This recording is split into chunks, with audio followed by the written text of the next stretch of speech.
to order, and we'll start with the Pledge of Allegiance. I pledge allegiance to the flag of the United States of America and to the republic for which it stands, one nation, under God, indivisible, with liberty and justice for all. Thank you. May we have roll call, please? Ewan. Here? Bartlett. Yes. Kibble. Yes. Gonzalez. Here. Absent and excused is Frost. Thank you. All right. First of all, we'll check the agenda for any review, any conflict of interests on this issue. Okay, seeing none, I'm going to request that we amend the agenda by us having the board having a closed session to consider some correspondence that we have recently received from our attorney. So if I can have a motion for that, I would appreciate that, if the board agrees. I'll make a motion that we, you want it in after public comment and reports No, it would be before, before? immediately following this motion. Okay. Immediately following this motion, we'll adjourn for a second. Okay, moved by Rod and seconded by John to go into closed session pursuant to Section 81H of the Open Meetings Act, being MCL. Hold on, you were just approving you're approving the amended agenda, not going into closed session yet. Okay, I so will make a motion that we approve the agenda as presented and changed. all in favor? Yes. Second? Second. Made by John, seconded by Rod, all in favor? Aye. Okay. Counselor, now? Yes, now you can go. Thank you. go to closed session. All right, we moved by Rod and seconded by John to go into closed session pursuant to Section 81H of the Open Meetings Act to consider the written memorandum from our attorney dated July 27, 2026, which is exempt from disclosure by Section 13(1)G of the Michigan Freedom of Information Act, being MCL 15243(1)G, since this memorandum is subject to attorney-client privilege. All in favor? Aye. The roll call vote, please. Let's see who moved. We have Kibble, Yes. Ewan, Yes. Bartlett, Yes. and Gonzalez. Yes. Okay. Shall we move to, We can move, so that way the public, you guys can stay. no, what, everybody stay here, we'll move. So, thank you for your indulgence. We need to have this session.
Reconvene the meeting at 6:57.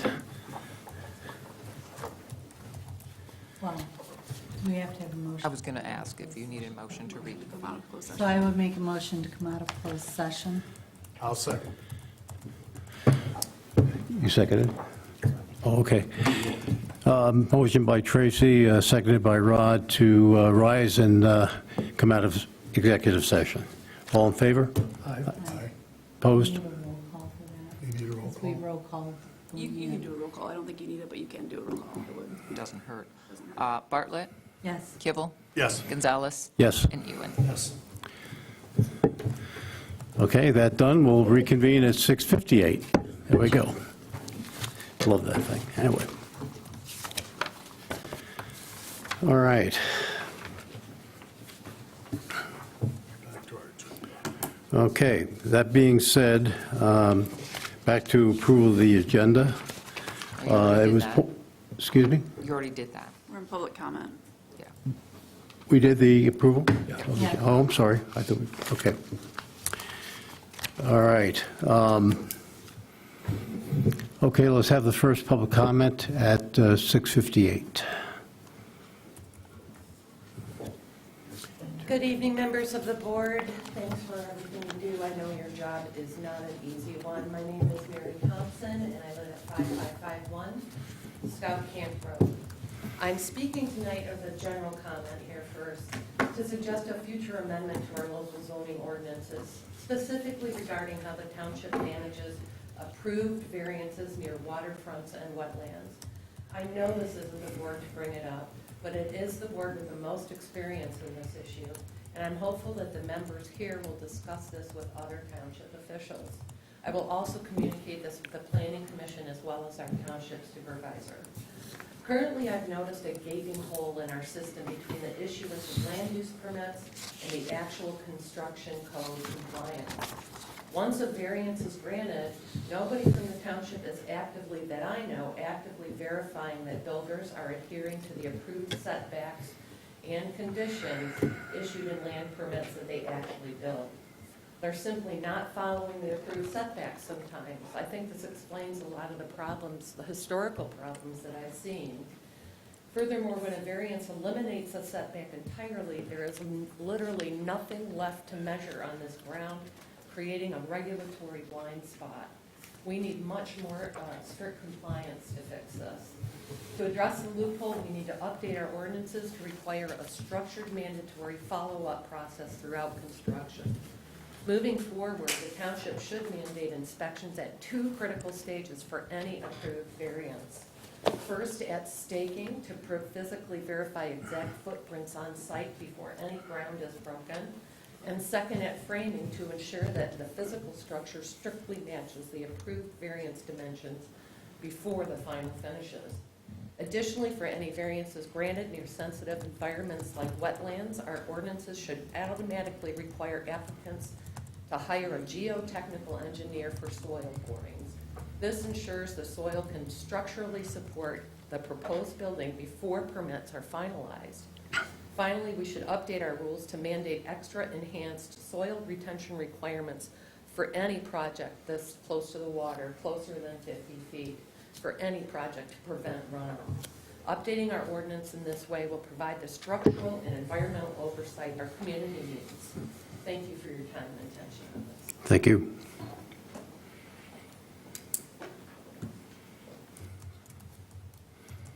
Good evening. My name is Ralph Bednarz. I reside on Runny Lake.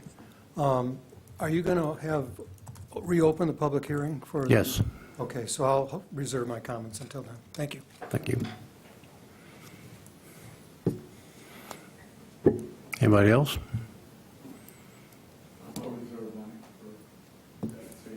Okay, that being the case, we'll close the public hearing at 7:01. Public comments. Public. Oh, comment. Oh, sorry. All right.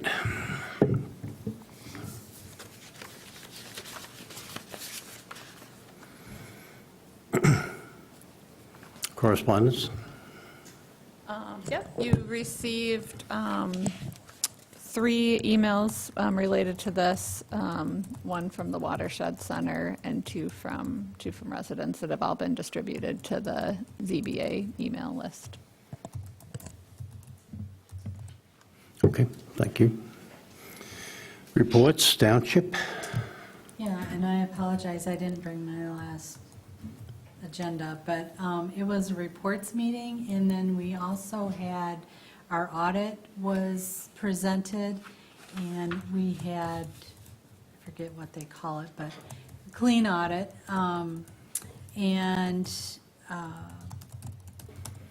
then we just had a few housekeeping things that we took care of aside from the reports. So Okay, thank you. it was a long meeting, but pretty good. Thank you. As for myself, I was absent from the June meeting, and we did not have one in July. So if there's anything that happened during the June meeting, Claire, can you fill us in? Sure. So I would say one item was that we took a look at the invasive species ordinance amendment, and that was approved. So the amendment to the zoning ordinance that was ultimately approved by the Township Board was to carve out an exception related to invasive species, chemical treatment of invasive species, as long as it's in coordination with Northwest Michigan Invasive Species Network or other state-sanctioned. And that was really the precipitated by Rennie Lake and their partnership with the Conservation District, or with the Northwest Michigan Invasive Species Network to do some Phragmites control. And then I think we also talked a little bit about sign regulations, and so we'll be bringing that, we're sending out a survey to business owners, and so we'll be bringing that back to the Planning Commission as well. And then just in terms of planning and zoning department, we have a couple quick updates. We have been interviewing zoning administrators. We've conducted interviews last week, this week. I think we have also one scheduled for next week, and then we'll be hopefully within the next couple of weeks bringing someone on. So we've got some good candidates. We appreciate that.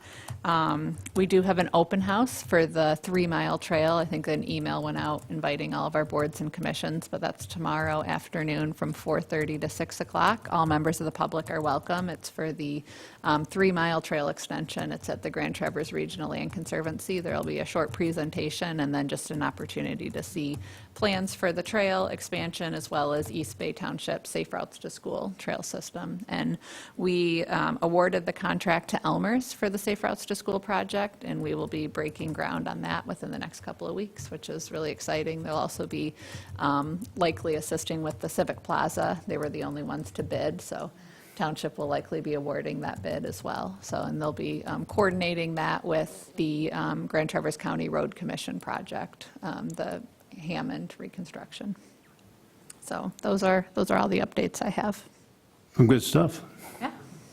Good. Thank you. All right, now we'll go for the approval of minutes of the May 19th meeting. It was pointed out to me that under the Section 1B, approval of the agenda, it should be that Bartlett moved and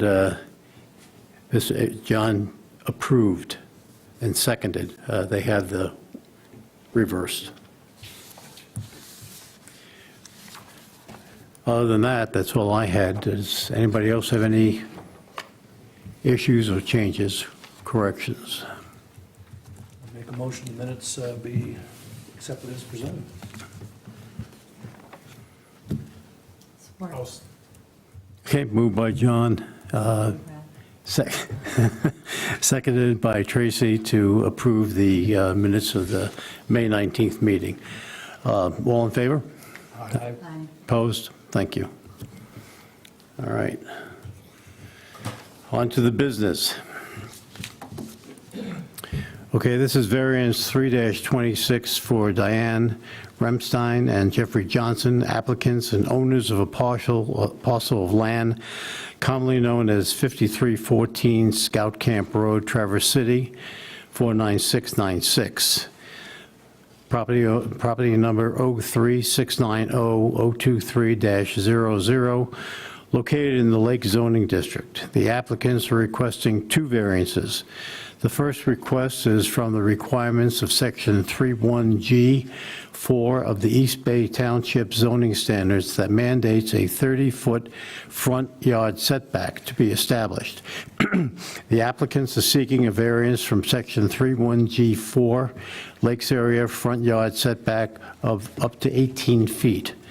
The second request is for a variance from the requirements of Section 38B2 that mandates a vegetative buffer strip shall be 50 feet as measured from the ordinary high water mark or stream. The applicants are seeking variance from Section 3.8B2, a rear yard setback from the ordinary high water mark of up to 30.4 feet for the placement of a new home and garage. Claire? Okay, well, you covered it pretty well. So as you'll recall, we originally reviewed this application last month, or 2 months ago, May 19th. And we, the Zoning Board of Appeals decided to table this. So the applicant did come back with some modifications. We went ahead and renoticed the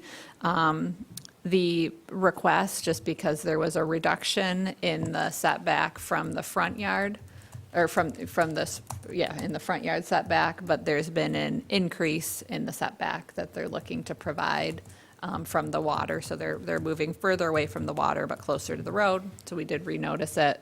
And so I'd encourage you to also hold a second public hearing for this request. We also sent out the mailings and published it in the paper. So those are the main changes. We did update the findings of fact to provide considerations for the ZBA to, for each one of the dimensional variance standard requirements, justification for satisfied and not satisfied. So you can go through each one of those and decide whether or not it's satisfied or not satisfied, each standard. And you'll want to make sure that you're considering both variance requests, the front yard setback and the waterfront setback. And we may take them individually. All right. Okay. All done? And we have Nicole here, our legal counsel, can answer any specific questions that you have. Okay. Nicole, do you have any comments at this time? No, I just want to make sure that the ZBA board goes through all 8 standards for both the front yard setback request and for the riparian riparian setback / vegetative buffer setback, or rear yard setback, however you guys want to talk about that, for each 8 of the standards. So doing them separately, that's fine. I just want to make sure we go through all of it so we have everything on the record. Okay, thank you. Okay, the applicant, want to come forward, please?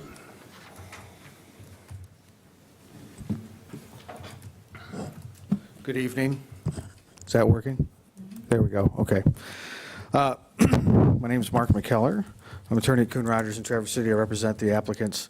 I apologize, it's too humid to wear a tie tonight, so I'm going sans tie. It's not a lack of professionalism, I promise. Just as a matter of housekeeping,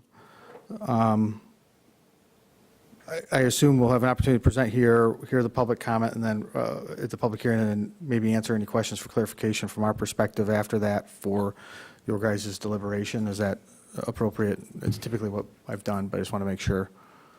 You'll have an opportunity. Okay, all right, perfect, thank you. So I got involved in this matter after the first hearing and sat down with the clients, went over the proposal, and a couple items I wanted to address and wanted them to address in their revisions. One was trying to narrow up the home size, the footprint size. And so as presented, the last proposal, the footprint of the home was 1,188 square feet, and they've reduced it to 1,092 square feet, so just shy of 100 square feet of reduction, and what is already a pretty small footprint.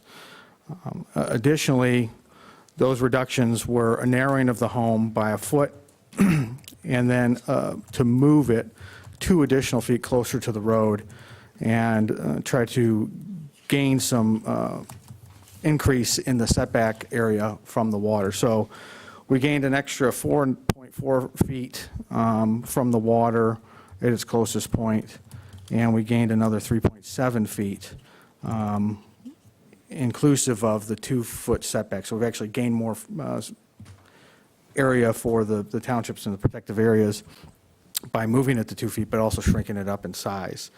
The home as proposed includes a very small single car garage at just about, I think it's 12 by about 21, pretty small garage, and the remainder of the home would be the balance of that area on the footprint. Going much closer than 12 feet from that road, it's getting a little close. It's a little uncomfortable out there to be much closer than 12 feet. It's pretty tight. You want to have room for the car to turn and get off the property and into the garage. It's a existing non-conforming lot of record, so they're entitled to build a home on it. The township's always kind of taken the position of at least a single-car garage.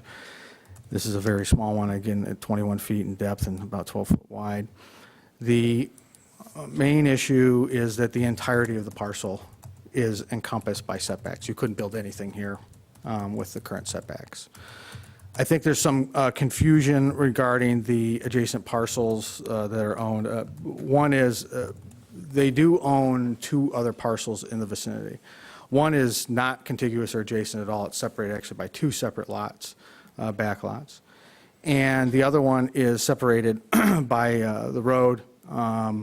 It's adjacent in the sense that the road is the only thing that separates it, but it's a separate lot. And under Michigan law, the consideration of development for zoning variances is exclusive to the lot in which the characteristic arises that requires the variance. The township cannot require that they combine the lots, that they build on the other lot. That lot is technically fungible. It can be sold. It can be anything can happen there. It could have been held in a separate entity that they owned, and that would have not been a requirement. So they can't be required to do it.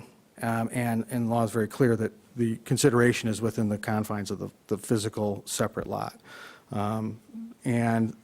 Secondly, with regard to the self-creation, which I think were the 2 main issues that were part of the potential non-satisfied, although they're not dispositive, as there are satisfying qualifications as well that are presented. And I do appreciate the staff doing the comprehensive report. The self-created harm can't be the size of the building that's proposed. That has to do with the minimum concept, the minimally necessary size. Self-created harm has to do with this, did they or the predecessors in title create a situation on the property that caused the hardship? The size of the house here, 1 square foot would be, too big because we have full setbacks here. How big the house is has to do with the minimally necessary concept. It's actually the next item in the review, and that's, appropriate there. But those are the only 2 issues that I saw that would give rise to a concern for the approval. Again, it's a pretty small footprint. The other lot, just being candid, already has a drain field on it for another parcel. It's surrounded mostly by wetlands. We have the buffer strip setback. The ability to build there is actually still questionable, even if you could. Although, to make it very clear to the ZBA tonight, the applicant would agree to restricting the use of that other parcel to non-dwelling. So they'd be willing to agree that we won't build a dwelling, no dwellings will be built on that other parcel, even though they're not required to do that. What I think they want to make sure is that they're not accused of some bait and switch, get the variance, turn around, then also build on that lot saying that it's got issues on it anyway. So they want to be transparent and candid. So on that back lot, if the ZBA requires it, they would consider a deed restriction that no dwellings can be built on that back lot. So with that, do you guys have any questions about the proposal? I think we tried to narrow it. You know, it's about an 800 square foot house, pretty tiny, like I said, but just narrow it the best we could reasonably and move it away from the water as far as we really could reasonably get there. So, oh, and we also, another thing I missed, it's moved from the closer, I mean, they're within the setbacks for the side, but they centered it a little more, so it's more even and not shifted to one side or the other, so it will have a lot less impact to the neighboring parcels as well.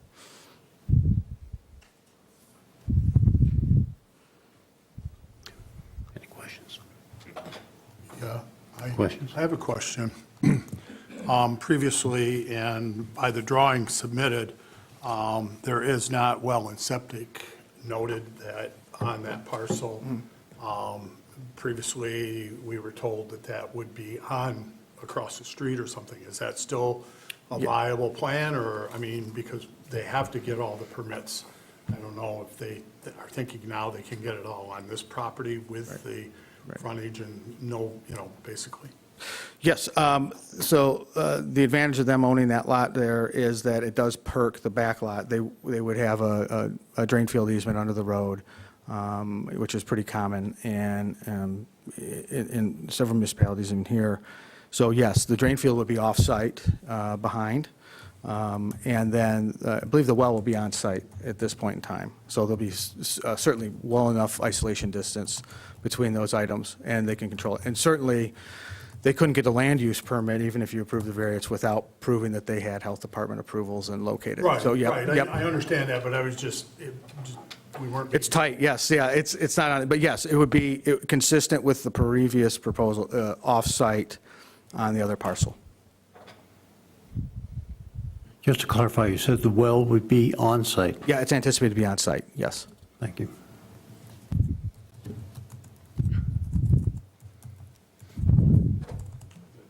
Tracy? I'm good for now. Okay, Hey, Paul, can I ask a quick question? by all means. Thank you. I saw in the Eagle letter that there was reference to potentially a wetland that was on site that could be encroaching into the shoreline, and I was curious if you had gotten if there was any wetland delineation, or if you had any more information on that. Well, the area that could be considered wetland, if it was, is far enough away, it would meet the vegetative buffer issue that we're aware of under the current setback. So to the extent it existed, it would not be impactful to the location of the home, that I believe is the case. But I don't know that there certainly hasn't been a delineation, and it's very, very, very close to the onshore. Are you talking about the one that's on the water, or are you talking about the one behind? It was just referenced in the letter from Eagle that there may Oh. be like a wetland along the shoreline, so I wasn't sure if that had been looked into. Yeah, so, yes, because I thought when you were pointing at that, I thought you maybe were talking about the other parcel. From what we gather, it's a non-issue, it doesn't impact, and again, if there was a determination later, it would require, further review or an additional variance, but right now, just along the very edge of the shoreline. But that setback, that ordinary high water mark elevation is pretty far up on the property. It was one of the few lakes that has an established elevation versus doing it site by site. And so if you see that setback, it's 28 feet from the water's edge.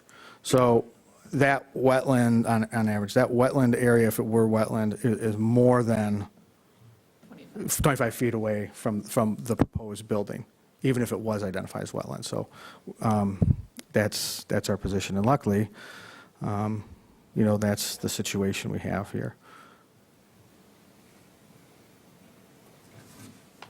I got one more. Go ahead, Barb.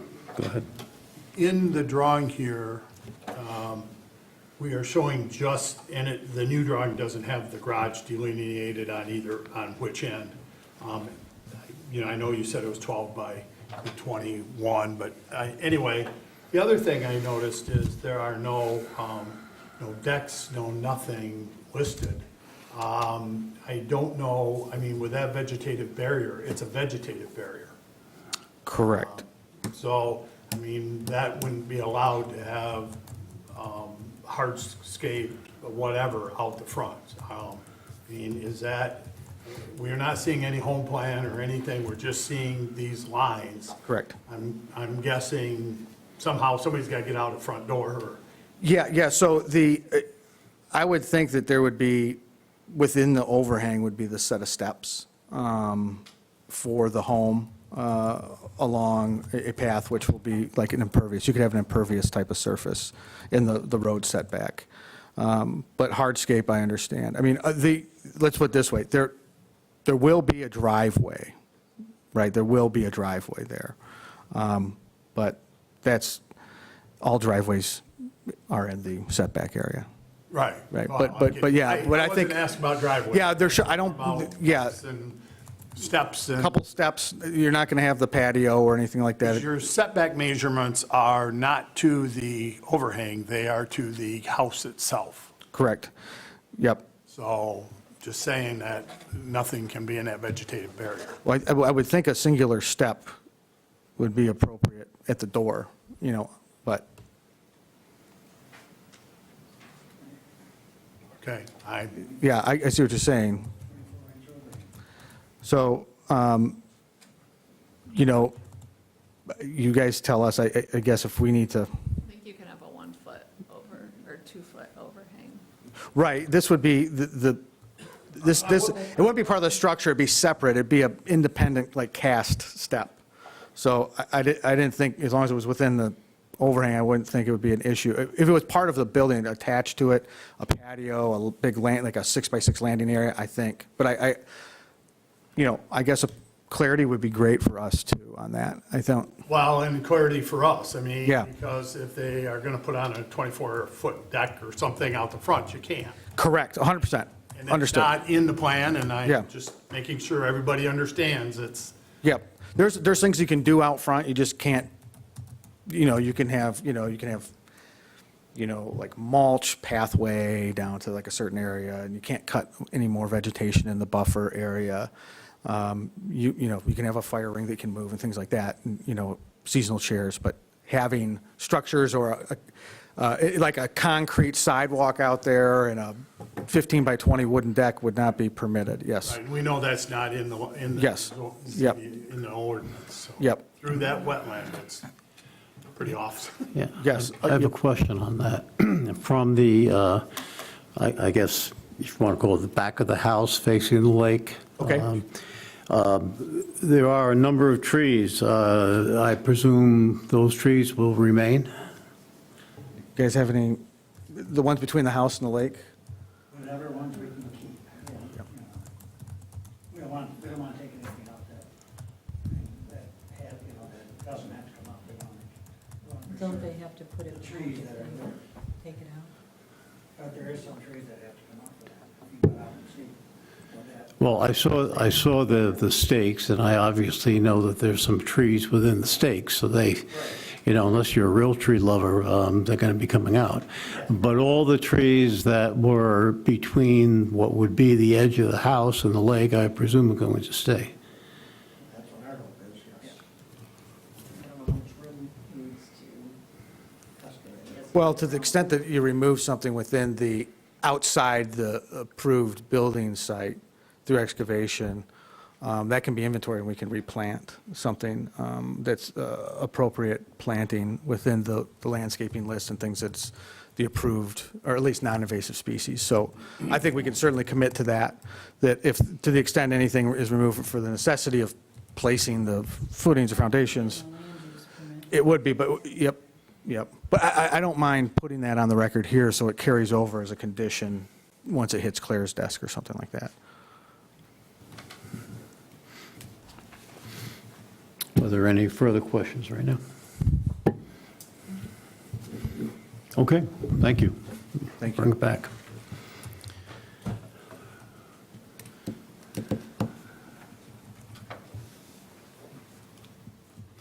Okay, now going to open a public hearing on the proposal, and we'll open that, excuse me, public hearing at 7:27.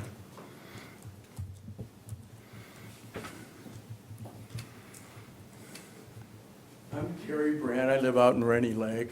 Been there since '86. I've gone around the lake quite a few times, and something that's interesting as we go through it is how the hell did that get built so close to the lake? There's certain ones that are, and people are sort of dumbfounded. And then we realize, well, there's a special. And the thing is that for an entity here, I'm listening to all of the little things from 6 inches to here to what's going to be appropriate here. And I don't know why it's so hard for you guys just to say no when that's the obvious answer. Instead, we're just breaking every possible thing we can to try to make this work, when the answer is it's never going to be the right decision. So, you know, you can paint around this and make this 6 inches, but if you just go look at how much difference that is from the other people that they said, no, you can't even build a front porch because you're too far.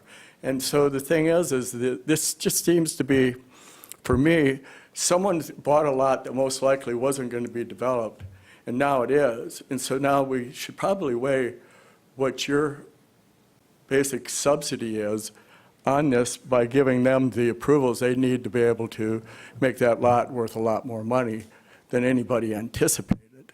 And I think that we have to sit here and look at this, where your credibility as an organization that really gets behind what we decide to do. The people at Rennie Lake, they're pretty excited about the quality of Rennie Lake, and they spend a lot of time and effort. And I think when it comes down and things go about this, I know my neighbors, they all do not want this to happen. But they can't show up at the courthouse for every damn thing that goes on here, and then all of a sudden just find out when we build it, and you go, well, there's another one. Why did that get done? I thought so that's a conversation that has. So it's your credibility that comes on as an institution, that because when you're giving this away, you're giving it away on the behalf of everybody else that's on Rennie Lake as well. So we're all realizing and taking, because we couldn't have that same thing. And the thing is that when you do that, just think that that's each individual on that lake are counting on you guys to look from their standpoint rather than this one standpoint of, is this the right thing to do? I think that you're dancing so far around no that yes comes off a little bit ridiculous at times for me. So, thank you.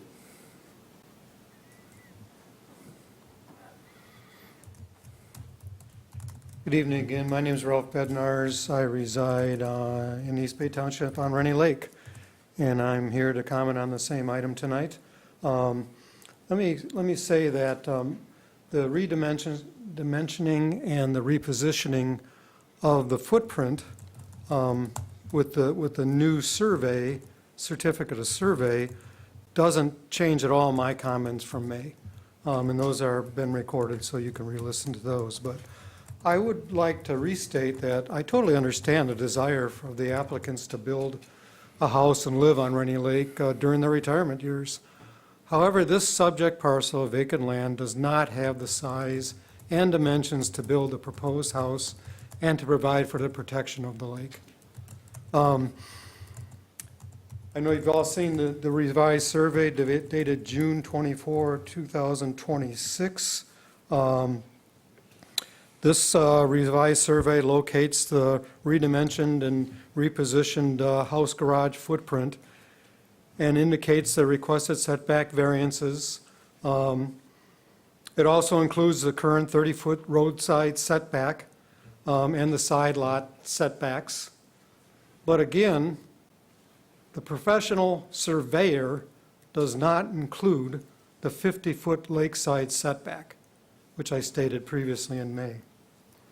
Now, if you draw this lakeside setback, and that based on the scale that's provided on the certificate of survey, it would be 3.3 centimeters equals the 50 feet. If you draw that from the ordinary high water mark out toward the road right-of-way, you'll find that the west boundary, the 50-foot setback, would be on the road right-of-way. so the entire property plus more. And the east side setback, 50-foot setback, would be about 18 feet from the road's right of way. And if you draw that line, that would be the 50-foot setback, which I believe the surveyor should be required to do, but maybe legally he's not. It would just intersect a small edge corner of the east side, roadside of the house. So about 99% of the proposed footprint is within the 50-foot setback. So that's why I'm saying this lot is just not big enough to build on.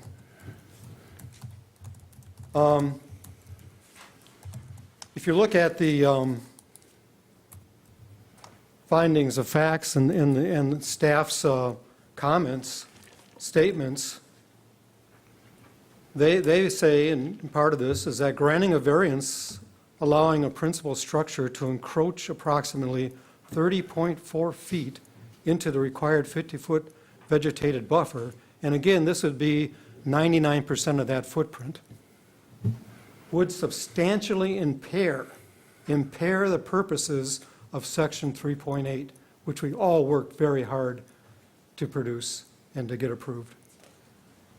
And obviously, this section was developed and it was carried through from the overlay district zoning for the protection of the water quality of the lake, as well as to preserve the natural character of the lake. So again, I would trust that you'll agree that this parcel just does not have the size to accommodate the proposed project, and you'll deny the variance request. Thank you for your service, and thank you for the time given to me to comment tonight. Thank you, Ralph.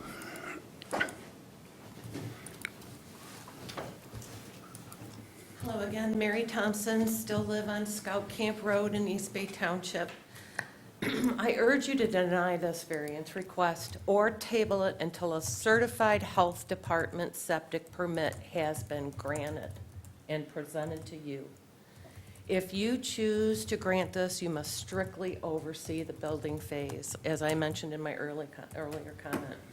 This applicant has already proven that they struggle with compliance, as evidenced by the June 4th Eagle letter, where they had to tell the applicants to stop doing their shoreline work that they were already doing without permits. Furthermore, their refusal to provide elevation plans is a major red flag. First, the proposed house is simply too big. While this is a legal lot of record, the lack of buildable space is a physical reality.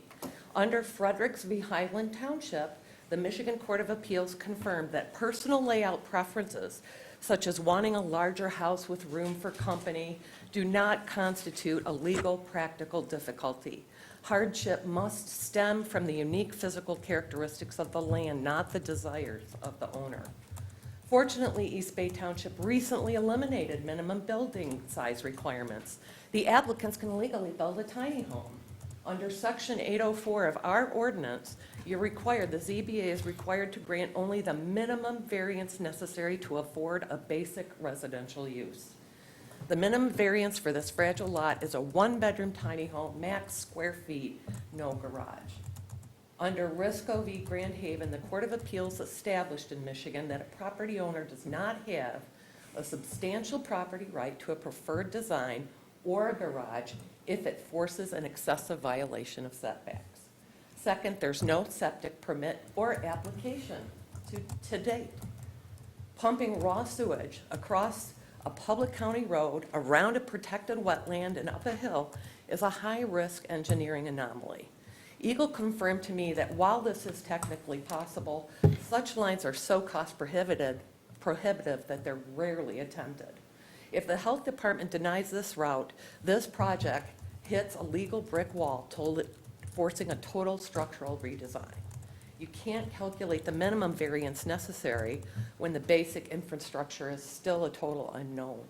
Finally, under Industrial Land Co. v. Birmingham, zoning variances run with the land. If you grant a standard variance tonight, you're handing the applicants a permanent asset to flip a highly restricted lot for profit. Therefore, if you grant it, you must explicitly condition it to these specific applicants based on their unique ownership of the off-site septic parcel. Protect our wetlands, please. Use our award-winning ordinance, please. Deny this request or table it until a certified septic permit is issued based on the exact number of bedrooms sought. Thank you. Thank you.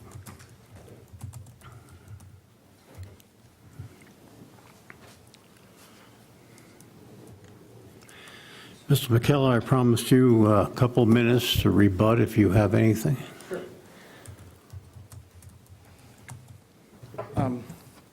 Couple things. I would say, at least to the first two speakers, their issue is whether or not any home should be built on here, and they'd like to see it denied. With all due respect, their issues with the state legislature, because the law in Michigan is incredibly clear. This is a legal, non-conforming lot that is entitled, and a buyer through title search, through zoning, can buy this property knowing that they have the right to build a home there. Now, it's subject to conditions of reasonableness and size and such, but that lot is permitted to be built on, and frankly, the township's obliged to permit it. So I appreciate their concern and their statements, but the law doesn't support their position. I think the other issue is with regard to the septic. It's not required for a variance to get approvals for anything. If it can't be done, it can't be done, and that'll be addressed at the land use process. The variance, provides not for the number of homes. The variance request doesn't require and should never require the specific design layout. It requires footprints. The setback, in this case, the setbacks are what are at issue here. Whether they design a one-bedroom, two-bedroom, three-bedroom home is not indicative of, or is not part of a variance request. It's part of the land use request. So we're putting the cart before the horse. They can't build if they can't. I would take significant difference of opinion related to the easement for septic. We've probably done hundreds of them. They're built all the time. They run, several hundred feet. They go through wetlands, things like that all the time. We're not even going to go through wetlands, but they go under wetlands. It happens all summer here in this area. So it's actually quite common. It's not an anomaly at all. In fact, go down Boardman River and you'll find that there's, dozens of those easements. And it happens there. There's already one there with that type of easement. So there's others on Rennie Lake. So it's not an anomaly. The thing about minimally necessary, that's your call, okay? But it's not a minimally necessary concept of, what the township wants, minimally necessary for the needs of the individual. Now, the individual saying, I have just a small family, but I need 6,000 square feet, that doesn't make a lot of sense, okay? But they do have a right to that, to some home there. And this is an appropriately sized home that gives them the ability to utilize it for themselves and possibly, a family guest, and that would, in our opinion, would deem it appropriate. It's consistent with this township's approvals before. Another item is the idea that let me see here and take my notes. Obviously, the setback, we know where the ordinary high water mark, we identify the distance between that and there. That's the request is for the setback, so we don't have to identify the 50 feet. We're identifying what's subject to approval here. But the issue about running with the land, Mary's correct that the law provides that variances run with the land. The missing analysis there is that the township's ordinance is the more specific portion of the law. The township's ordinance only provides that once the variance is granted, it's only good for a period of time before it lapses. So it is not a grant forever and ever. It's a grant that they have the opportunity to execute, and if they don't within the time period, I don't think it's maybe 2 years ultimately, then it doesn't continue to run with the land. So there's already those protections in place. So with that, I think it's a pretty straightforward request. I get that it's on Rennie Lake. I get there's a lot of concern about the lake. I get that 3.8 is there. 3.8, unfortunately, for those that are concerned about it, is being in place.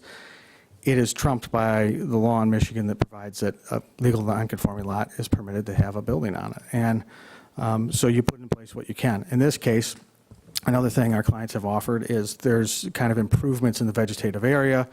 We've already agreed to narrow that vegetation down to about a 20-foot area, so we'll revegetate the area, we'll replant in those areas. That was part of the second submission to mitigate those impacts and show commitment. Again, I think replacing the trees that might be taken out is needed.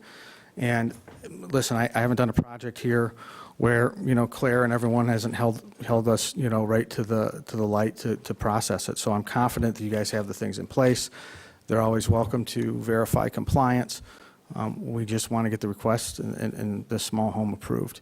So any questions you have, I'd be happy to answer those as we're, before we step down. Thank you. Okay, thank you.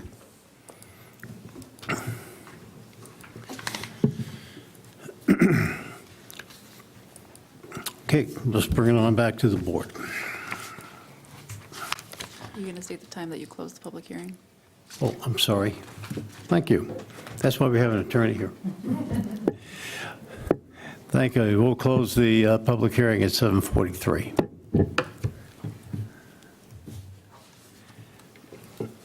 And now we'll bring it back to the board.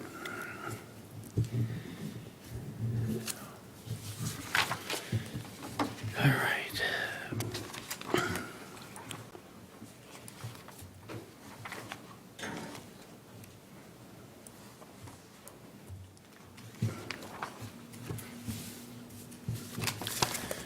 Okay. Any comments, concerns before we go through the critique? Nope. Okay. All right, we're going to start with the dimensional variance from the road. We'll start with that one. And this is according to 7.3 F2, the dimensional variance standards, of which everything and all have to be approved. A, a practical difficulty exists on the subject site, such as exceptional narrowness, shallowness, shape or area, presence of floodplain, exceptional topography conditions, topographic conditions, need to comply with the federal or state law, and strict compliance with the zoning ordinance standards would unreasonably prevent the owner from using the subject site for a permitted use or would render conformity unnecessary. Not necessary burdensome, excuse me.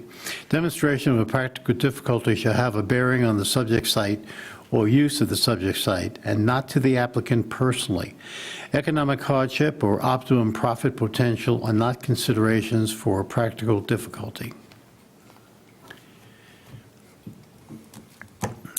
And I'm not going to go through the, should I be going through both the satisfied or non-satisfied issues? Yeah, you should talk about them. So if you want to start, we can start with the general findings of the applicant's own, the parcel of land, basically there's two variances. The home is going to be, or the lot is 9,104 square feet. That the zoning ordinance regulations require 40,000 square feet minimum, so this lot is a lot of record.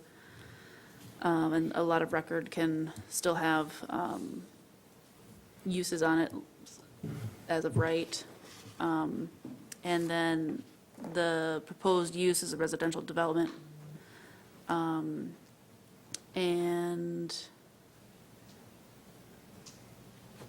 the applicants do own a parcel across the street. And that the parcel is located on Rennie Lake. Those are the kind of general findings. If you want to add some, we can. if you want to adopt those general findings that I think everybody's in agreement with, you can do that as well. And then we can move on to the findings that would support or not support A that you just read. Okay. Well, I think you kind of summarized what the general findings are, that we have a lot which is significantly smaller than the 40,000 square foot currently required. It's 91 or 9,104 square feet. We know that there are restrictions with respect to the dimensions and the buffering for what our requirements are with respect to the vegetation buffer as well as the distance from the street. That being said, we go back to the issue of the practical difficulty. Is there a consensus of the planning commission to adopt those findings, the general findings that we just talked about? Yes. Okay? All right. And then I would go on to say that the practical difficulty is that there's no building envelope on that, so we have to, at some point, figure out how to make a building envelope. So the narrowness of the lot and the shallowness, the shape. Granted. John? Yeah, I agree with Stacy that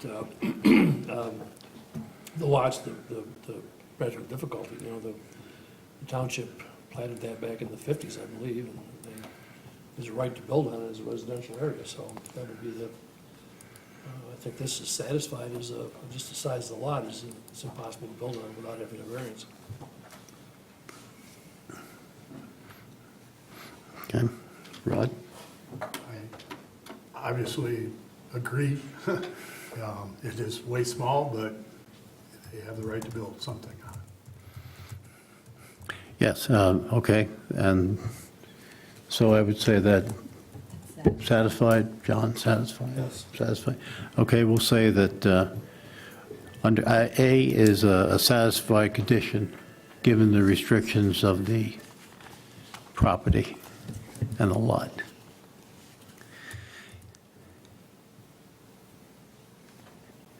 Did you get it? Sorry. It's okay. It always happens at the wrong time. B, the demonstrated practical difficulty results from exceptional or extraordinary circumstances or conditions applying to the subject site at the time the ordinance was adopted or amended, which are different than the typical properties in the same zoning district or vicinity.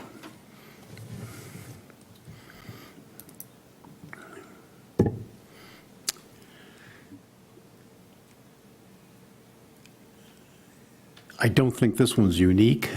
I think that along the Rainy Lake and as well as the other areas that have seen and witnessed, there are a number of different properties that are of the, shall I say, interesting dimensions, that for the most part, in some cases, have been somewhat smaller than what the requirements are.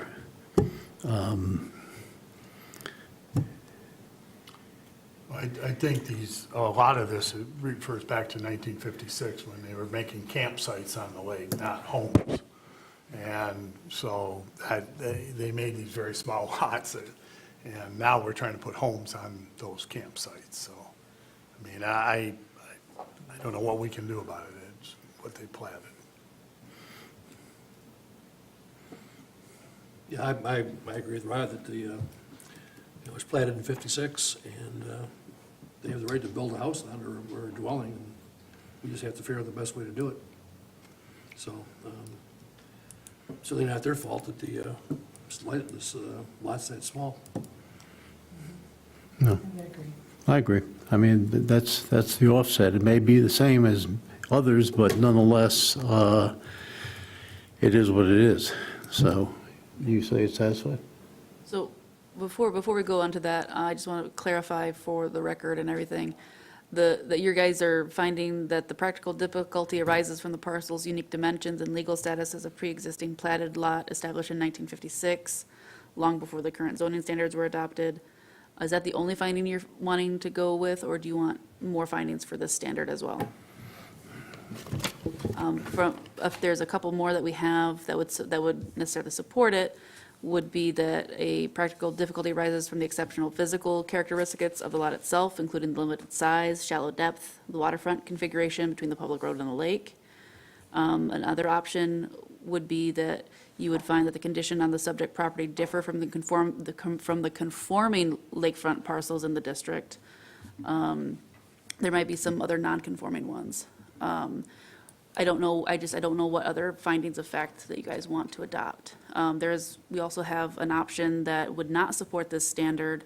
That would be that small waterfront lots are common throughout the older subdivisions, older lake subdivisions. The parcel size alone is not necessarily an exceptional circumstance unique within the Lakes Area District, which I think what you were. I was saying that, yes, that it is that way, But is it, but that's not a limiting factor. right? So I don't know what you guys want, what findings you want to adopt right now. Do you want to adopt just the one where it's the parcel's unique certain dimensions and legal status of the plat? Is that the only one you want to adopt? No, I would agree that they would find that there are practical difficulty arises from the exceptional physical characteristics of the lot itself, including its limited size, shallow depth, and waterfront configuration because of a public road and the lake.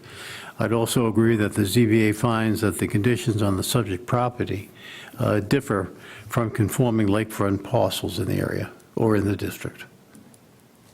Do you want to add any other findings? Those are the two I added. Right. Okay. So we consider this one satisfied? Okay.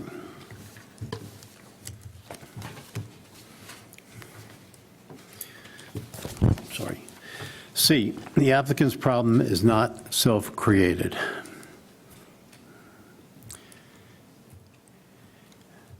Well, again, the lot was platted back in 56, it's a small lot. They didn't have any say-so on how it was done, so I don't think it was created by the owners.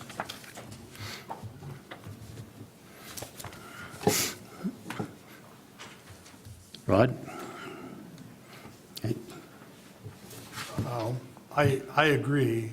I think the one thing, and I've already kind of brought it up, is we are only giving them that outline that is in this survey today. Anything else, I mean, so that, I know it's not their creation, but that is the boundaries that we're okay. Right, because, The boundaries of the structure. Boundaries of the structure. Thank you. Okay. yeah, you're reducing the front setback, because we're only talking about the front setback right now, to 12 feet from basically the road. And so as you draw that 12 feet along the roadway, that's where they can build. And if they move the house one way or the other, because the lot is kind of a unique shape, it's kind of crooked, if they move the house one way or the other, they would have to come back for another variance, because that corner would be then in that setback.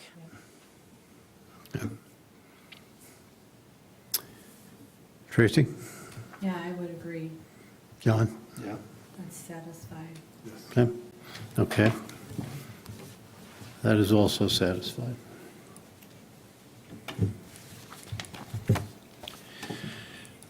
D, the variance would provide substantial justice by preserving substantial property rights similar to those enjoyed by the majority of other properties in the vicinity and other properties in the same zoning district. The decision shall not bestow upon the property special development rights not enjoyed by other properties in the same district, or which might result in substantial adverse impacts on properties in the vicinity, such as the supply of light, significant increases in traffic, increased odors, or an increase in the danger of fire or other activities which may endanger the public safety, comfort, or morals or welfare. Okay.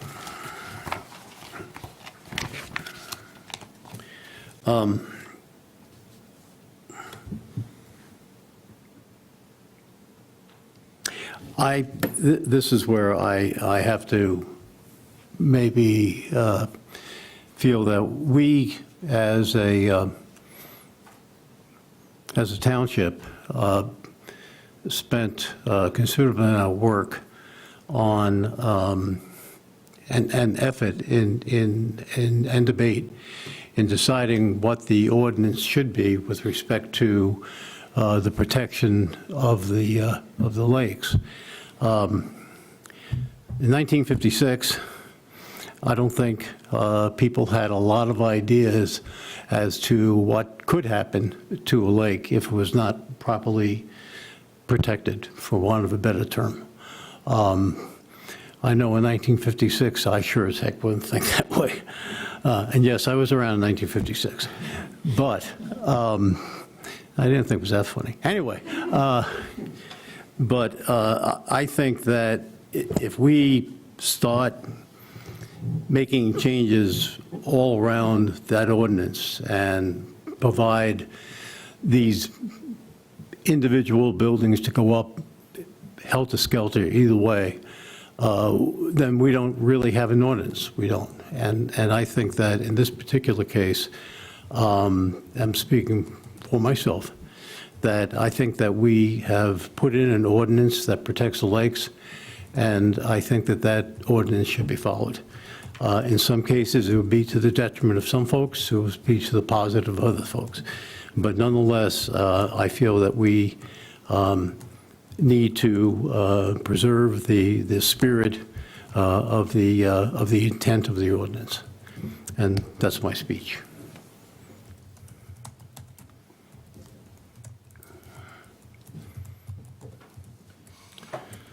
Granting the variance from the build would protect provides essential justice for preserving their rights to build. I think the question we have is, what size building are we going to allow or suggest or recommend? I think that with the right rebuilding, if you will, or redoing of the back area with the water, with the coverage in the by the lake. Right now, that boat ramp, I was there just after it rained, and there's substantial runoff down there into the lake right now. I think that possibly by granting this and following through with any recommendations we have, it might actually improve the vegetation barrier. So if that's appropriate to mention that now, but I'm just saying I think that there's ways to actually improve the property while still granting a variance in certain areas. John has said a lot of my words. This is where I really struggle. We've got a 50-foot vegetative buffer, and that's why I keep bringing this up. But yet, we got a 2-foot overhang on the eaves, and all that water's got to go someplace. And nothing in granting them the ability to build a house gives us protection of that 50-foot buffer and that water coming down and running right into the lake as more runoff. John, you said it, it may improve it, but how do we get them to improve it and make sure it doesn't happen in what we grant? Right. And I'm sorry I got on my soapbox, but that is my question is, how do we, I mean, they want down to a 20-foot buffer in spots.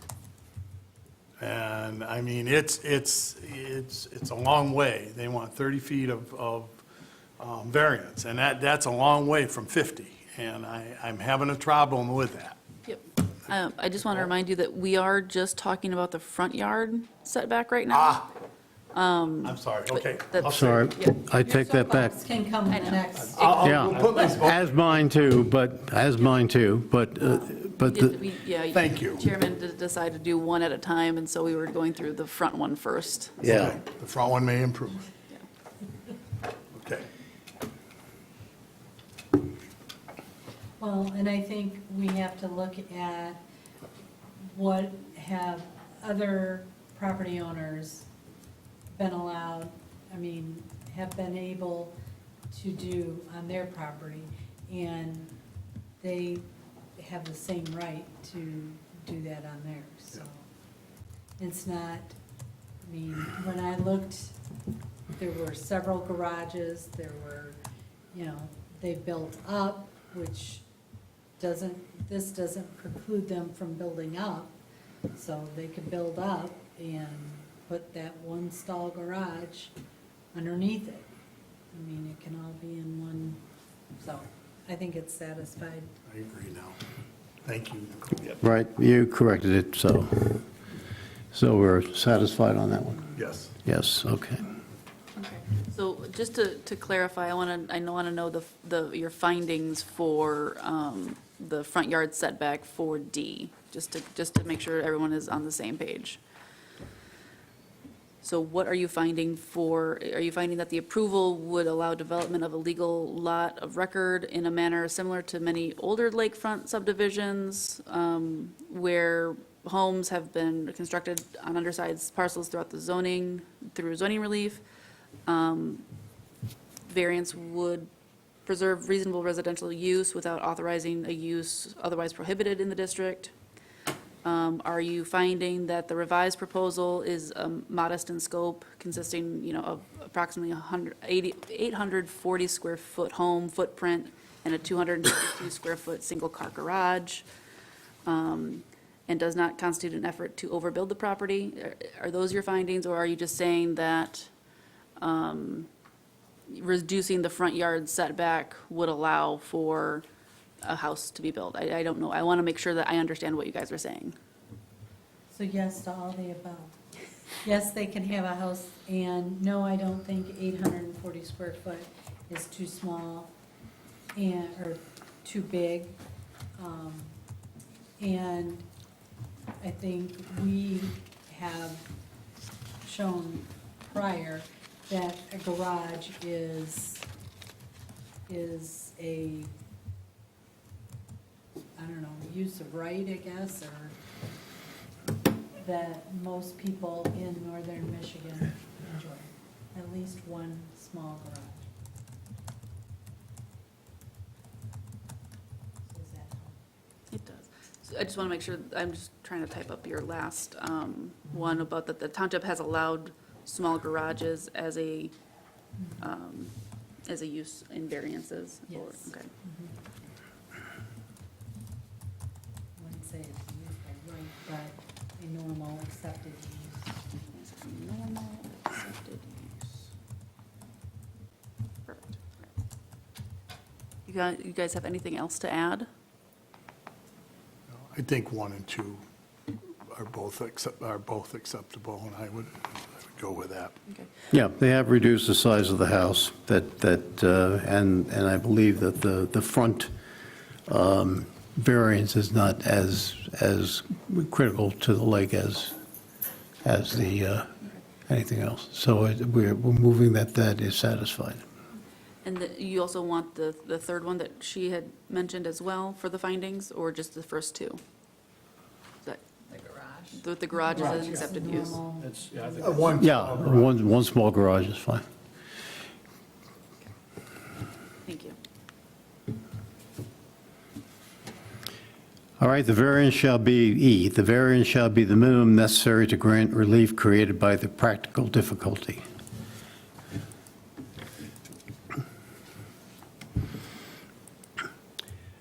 I think a lot of the words in there are the setback and vegetative buffer. We're not on that. We Right. gotta No, Remember that. we got to remember that we're at the road and. Got me now, so. Yeah, we're focused. So basically, that's a tough road. You know, it's a small, I guess, dirt gravel road at this point. And I don't think that the request is out of line. And there's not many homes past it, so. A few, but there's not a lot.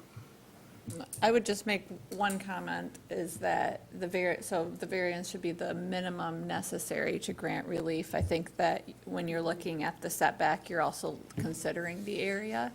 And I think that without an elevation detail, it's hard to know how many stories you're going up. And so that, you could potentially, if you're going up over the garage, that could be more than the minimum necessary. It's hard to know without the elevation drawing.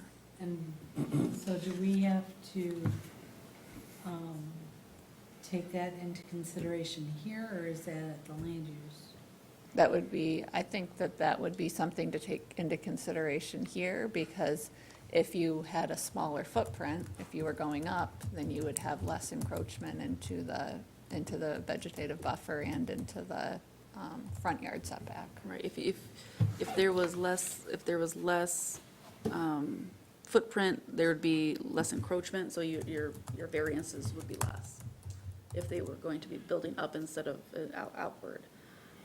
However, How would that affect the fact that they're looking for a variance from the street level?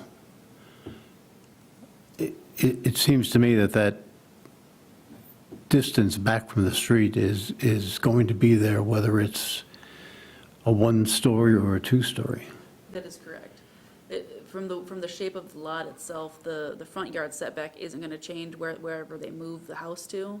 I think it's more of the riparian setback from the water's edge, because the way it's tilted.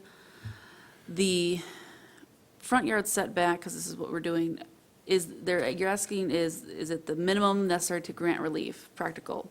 They are asking to reduce it to 12 feet from the roadway, so it's a reduction of 18 feet. 18 feet. Is that the minimum relief to be granted? With this parcel, like we said, if you're taking both setbacks, both rear and the front set, there's no buildable envelope. So I mean, that, it's up to you, Seems however like you want to that's do that. How it's gonna the be, the minimum. minimum it's Yeah. gonna be.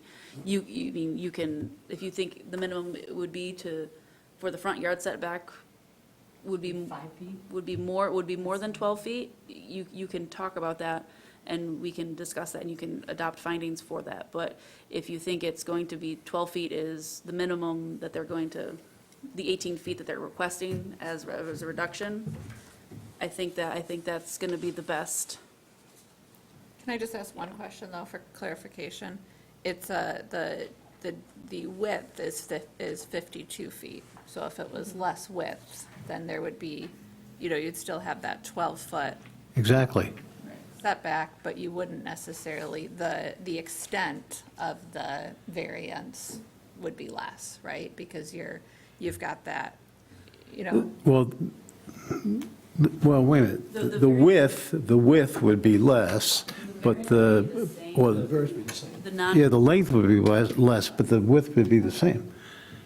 And I think that 12 feet, because you probably want to park a car in the driveway, but you can't, then you can make it much less than that. but you could require them, because the setback is 30 feet right now, I believe, is Yes. for the front. And so they're asking to reduce it to 18. You could reduce it to 10. So it's a 20-foot setback from the roadway. That's what they're asking, is 12 feet, is the 18 feet that they're asking to be reduced, the minimum amount of reduction, the minimum towards the road that it's going to work. And this is unique because you are going to be talking about the other side, so they kind of interplay here, because without the reduction of the front yard setback more, then you're going to be closer to the water. So you have to kind of balance those two out right now on this one, unfortunately. Yeah, and that's exactly the point. We can't go to a greater setback. and then you'd you'd have to We'd have renotice. to renotice. Yeah. All right, yeah. Yeah, because 18 is, at this point, the minimum. Right. So, and anything more than that pushes the house back, Right. unless the house gets thinner, but I don't think that's going to happen. can happen if that's all we allow.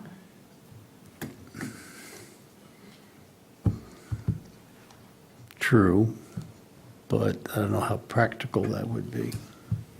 I don't know, when you watch those HGT shows, they can do a lot in a very little space. Well, But regardless, I mean, I think a 12-foot setback from the road is a good distance to start. We can always adjust the other one if we really feel like we need to shrink that house. Yeah, personally, I would prefer to put more distance between the house and the lake Yes. than the house and the road. So are you okay with what we gave you so far, or no? I think so. You're finding that the required front setback and vegetative overlap, there's, eliminate the buildable area. There's no alternative location on the subject parcel where the residence could be constructed without relief. The requested front yard setback is necessary to create a reasonable building envelope. Yes.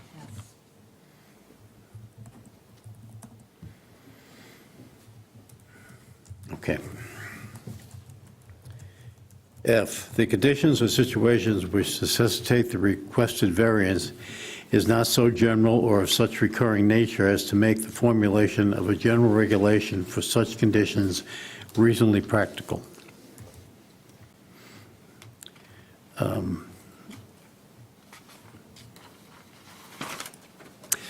To me, this all comes back to the issue, again, of because of the different sized parcels in the lakes area, it might be an issue that we need to look at the ordinance. And I'm still on the 12-foot side. So I personally think that, that this is, I would have to say, I'm not satisfied with it, because I believe that this is not, this could be creating a need for some remedies or discussion for reviewing the ordinances themselves, either new ordinances or modifications to the ordinances that may be specifically talking about this type of issue. Roadside setback. Dealing with the roadside, in this particular case, the roadside setback. But you're talking more dealing with non-conforming lots as a whole, right? Yeah, I mean, this is, you know, sometimes something really spurs to say, hey, you know, I've seen this, now all of a sudden, wait a minute, could be the tip of the iceberg of something. So what you're proposing that the ZBA finds is that because of the numerous undersized waterfront lots exist throughout the township, if substantial variances into the roadside setbacks become routinely necessary, the issue may be more appropriately addressed through ordinance amendments rather than variances. Rather than other variances, right. Otherwise, we'll just constantly be Right. spinning. Which we have every, you know, that's part of our job as well, is to recommend that to the planning commission to have them look at it. Mhm. So you can take that back. And they'll love you. Yeah, I'm sure they will. But anyway, but we have the ability to say, Claire, what do you think about that? So anyway, yeah, that's my position. Again, that's my vote, so. John?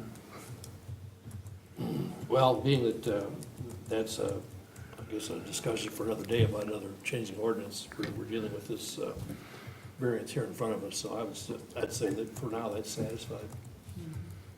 I would agree, 12 feet from the road is not very far. Most cars now are. So it's very similar to Is that that finding that that the request relates to an individual legal non-conforming lot created decades before the adoption of the Right. current zoning regulations, and does not represent a condition so widespread that the ordinance amendments would be more appropriate? Or do you want me to strike that last part? Well, I would strike that last part, Yeah. because we can still have it satisfied and still recommend to the planning commission to look To look at it. Okay, so it's the consensus that this has been met with that finding? No, it is Okay, satisfied, satisfied, not satisfied, satisfied. So yes, the consensus, but not everyone. Yeah.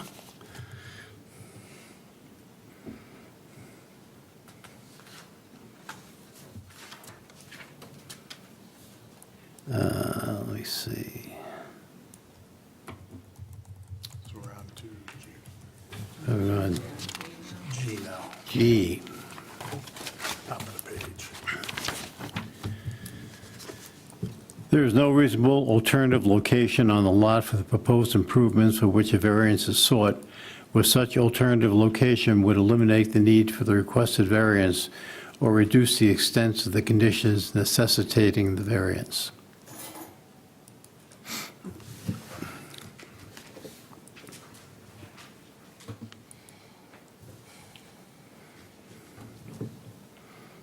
So again, I would say because the lot is narrow in depth and with the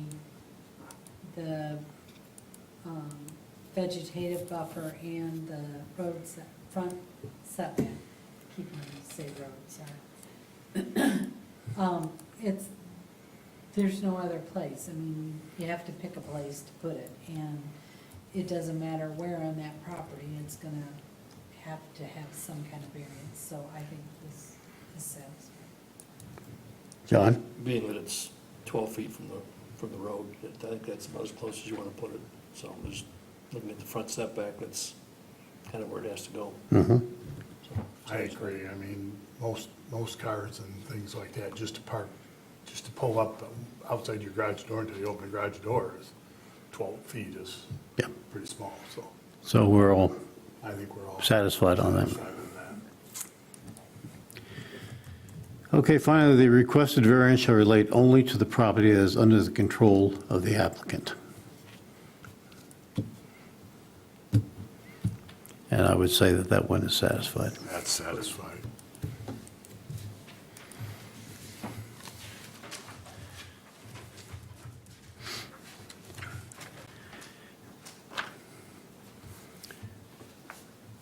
So at this point, do we sum up on this one here, that the board finds that the, yep, so we can talk about conditions if you'd like. You have gone through all eight standards. You have found that all 8 standards have been met. There was one person, but the consensus of that standard that it was, has been met. And so you can now grant the variance, because all of the standards have been met, but you can also put conditions on them. The proposed conditions thus far are the entire vegetative buffer shall be reestablished in accordance with section 3.8B2C. Land disturbance shall be limited to the approved building envelope. The property shall not allow for regular boat access to the lake. All state and federal and local permits shall be obtained prior to construction. And any vegetation removed within the vegetative strip during construction shall be replaced with native vegetation. So, is that getting, But we really should do that after we do the next one, correct? 'Cause they it's would, talking they would about be, vegetation. they would be both. You can put those conditions on both, because they're gonna be constructing that, and if it's in the vegetation, we can take the vegetative buffer ones out and put them with the I just- vegetative buffer one, that's Whatever fine. works, I just want. So, we can do that. at this point, do we accept the statement that they will restrict the other parcel of across the street from no building? A deed restriction?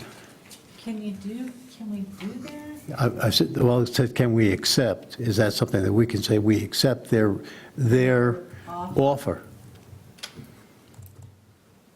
You can do voluntary conditions on certain things, like site plans and PUDs and everything like that. I don't believe you can do a voluntary condition on a variance, because it's supposed to be more of a quasi judicial in nature instead of a planning commission kind of collaborative.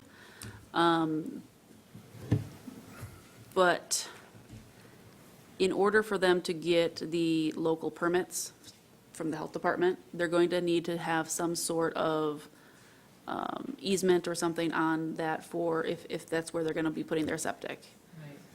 We don't have any information on the record that says where they're going to be putting their septic or their well. That wasn't provided to us. The township doesn't have any authority that I know of that goes and dictates where that is. That's the health department's purview. So that's where you're at. You can ask them, but I don't think I don't think you can put it in the condition in your decision form, in your decision. I don't think that you can do that. That's fine. I just want to make it recognized that, More of a land use condition, because the land use can do, they have to get the permit. The site for plan. Water and, or well and septic has to be part of that land use application. So that could be a land use condition, that there be something on an easement. Right, so yeah, in order to have it off-site, there might be something in the zoning, there might be something that says they have to have a easement or anything like that, but that would be under the health department purview. I don't think there's anything in your zoning ordinance that says that.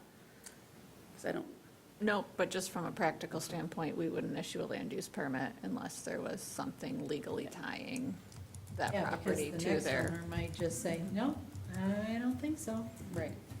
So that's, you can't issue a land use permit unless you're having all of your other permits as well, so. Okay, so the answer is, it's not in the, ZBA. even though we are recognizing and accepting their offer. Just for a statement that it's there. That it's, the offer was in the record, yes. The offer Okay. was on the record. That's fine. To make the back lot unbuildable, basically. They were going to deed restrict it to be unbuildable if they were to be able to build on this waterfront lot. That was stated in the record. Okay, that's fine. All right, so then we need a motion on this. Do you want to keep all of the conditions, or do you want to take the vegetative strip conditions out and put it with the other one, with the other decision form? Vegetative buffer. I guess I would feel better if they, I mean, because I got mixed up and made all the statements, we need to separate it Separate a it. little All right. bit. Along the road is one thing, and then the vegetative barrier to the back is. All right, we'll leave it, then we'll strike that. So we'll strike those. So right now I have the land disturbance shall be limited to the approved building envelope. The property shall not allow for regular boat access to the lake. All state, federal, and local permits shall be obtained prior to construction. Those are the three. Yep. Yep. Yeah. I would suggest land disturbance shall be limited to the approved building envelope to the greatest extent possible, because that's very difficult for us to enforce. You really can't build a home only disturbing. Inside the home. Yeah, so I would say to the greatest extent possible, and we'll work with. Then that would have to be, Well, they have to go back to what it, yes, I mean, they'd have to, whatever they disturb, they'd have to put back Reestablish. outside, like to reestablish. So I think something ought to be left in there, that even the front setback, anything disturbed shall be reestablished. yeah, because it's all inside. That's on the other one. It's hard to do them separate. So is it in or out? So the fourth one that I have is any land disturbance outside the building envelope shall be restored back to prior construction, back to, Well, Reconstruction. within the zoning, I mean, it doesn't necessarily meet zoning right now, so it needs to meet zoning after But they that's all the water reestablish. side, not the. that's the vegetative buffer. This is roadside, so front lawn, Okay. yeah. Paul? Yes, sir. May I ask for some clarification?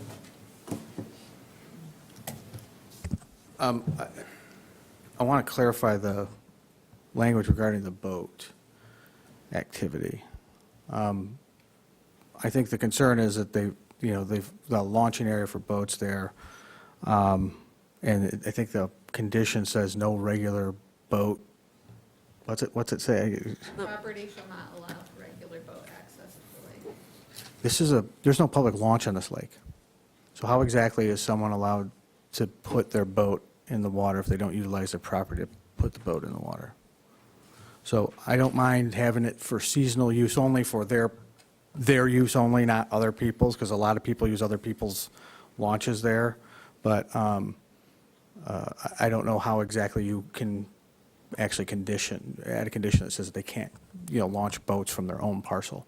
If I wanted to go duck hunting out there, I have every lawful right to launch a boat and go duck hunting there. If I want to launch a boat to use it for the summer, I have the right to launch a boat for the summer. So I think that, just for clarification purposes, if we can just say that no other people are allowed to launch, anyone else can't launch, it has to be for their use, it has to be, de minimis impacts. They get to launch the boat in the spring and pull it out in the fall kind of thing, that's fine, but I don't want it to be completely prohibitive of their riparian right.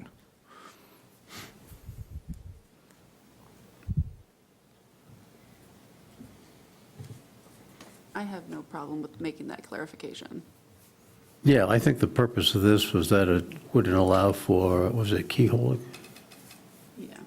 Oh, absolutely, no backlot, understood. I just want to be very clear, so we're all predictable here. And we would also want the vegetative buffer to be reestablished for the entire length of the parcel. Yes.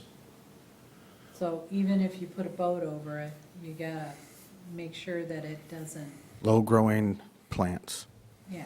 in that area, just wide enough to get your boat in and out, so it's not destroyed or has to be replaced every spring or fall, Right. right? Okay, It has to be maintained. understood. That's fair. But again, who's going to check on it? The neighbors will. Yeah, trust me. The phone calls we get. All right, I appreciate the clarification. I just didn't want it to be perceived as a complete bar to the riparian right of a boat, so thank you for the opportunity. Excuse me. Since you opened this up to comment, maybe can we public comment? I think that was clarification. That was a clarification, that was not a comment. Well, I have a specific clarification on what was proposed. All right, come on. Ralph Bednarz again, East Bay Township, Rainy Lake. So it's my understanding the boat launch is on the east side of the property, correct?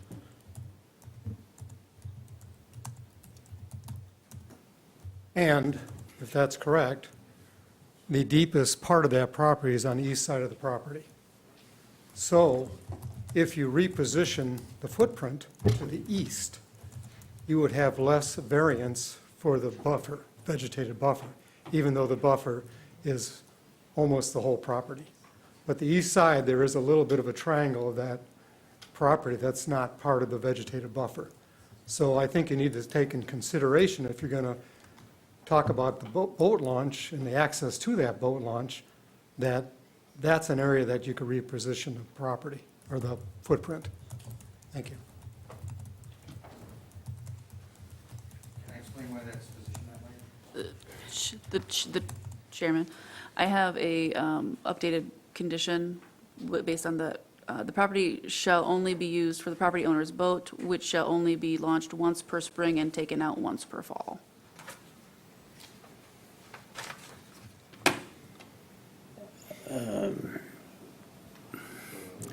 I think, sounds to me that's a little restrictive. Okay. I think you would be fine if the property shall be used for the owner's boats, correct? And period. Yeah, I can think of many reasons why they would need to pull the boat out other than in the spring or in the fall. It could conditions are up to you guys, so that's, I just wanted to make sure that we were. Well, is that agreed with the board? That it would be restricted to their boat or boats only? And, Canoes, kayaks, I mean, there's a lot of things considered a boat, so, well, yeah, I know, with their boats. yeah, there. Okay. Property Okay, owners. all right. So we still have the 4 conditions. Do you have any more conditions to? Would you mind repeating what they are? First one was land disturbance shall be limited to the approved building envelope to the greatest extent possible. The second one was the property shall only be used for the property owner's boat. Third is all state and federal and local permits shall be obtained prior to construction. Fourth was any land disturbance outside of the building envelope shall be restored back to prior construction landscaping.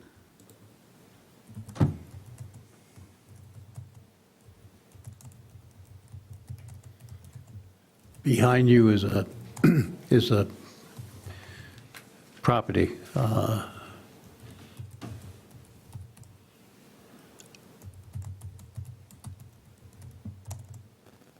Okay?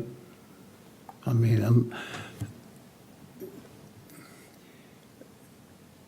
going down the east side there, where you might look at, right now, it looks like a, quote, the boat ramp from the, yeah. Two-track. Yeah, could you make that a little smaller, please? Yeah, from the street down to the water, I would think that whatever vegetation is there should be replaced. Because right now, it looks like it's been certainly mowed down. Well, our ordinance does require that any work that's done within that 50-foot buffer, that you reestablish the entire buffer.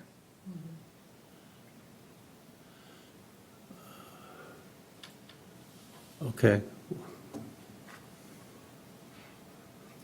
And we did look at so there is this side, if the house was placed on the west side of the parcel, that would be, or I'm sorry, if the house was placed further east on the parcel, it would be less of a variance request. But I believe just in my initial, review of the site, I think it would be a removal of more trees. it would be what? A removal of more trees. If you moved it to the east. Yeah. Yeah, well, you'd also basically squeeze that alley that the boat moves, that, I'm pretty sure that was Ralph's hmm? intent. I mean, that's the point that Ralph was making, is there's room there if you're restricting the boat access. Yes, To make it less. yes, I understand. Can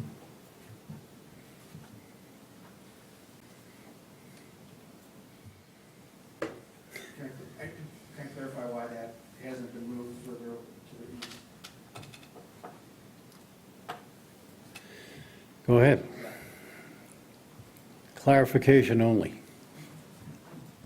Groundwater testing shows water levels that will make it impossible to put holding tanks or septic tanks on the west side of the property. So the west side of the property, correct. So the holding tanks are going to have to go, or septic tanks are going to have to go on that east side. So we don't have anywhere to go further west with, that's as far, because that's as far as east as we go to get the drain field or the septic tanks where we need them. Well, you move anything further west, you would be invading the 10-foot. Yeah. I mean, that's as far east as we can go. I'm sorry, as far east as we can go without hitting groundwater problems. Okay, And that's also for the foundation as well. okay, thank you.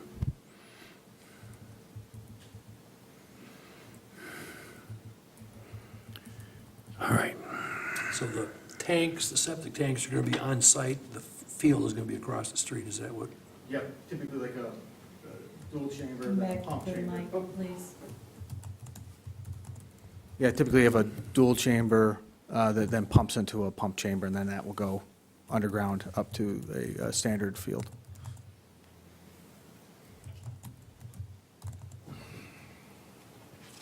Do you have any other conditions for the front yard setback? No, no. Okay. Then we can entertain a motion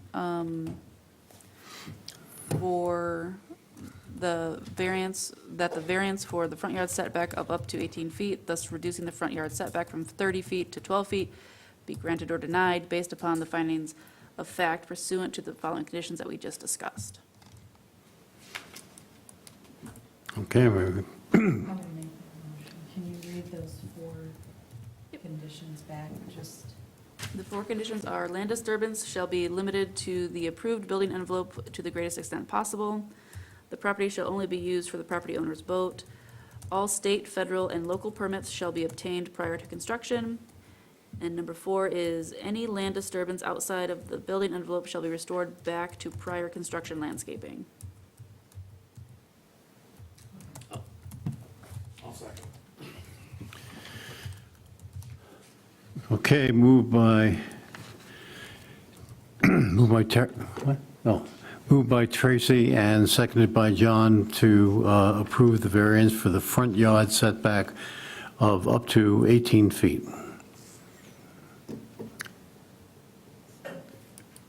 Want a roll call on that? Bartlett, Yes. Ewan, Yes. Kivel, Yes. Gonzalez. Yes. Okay.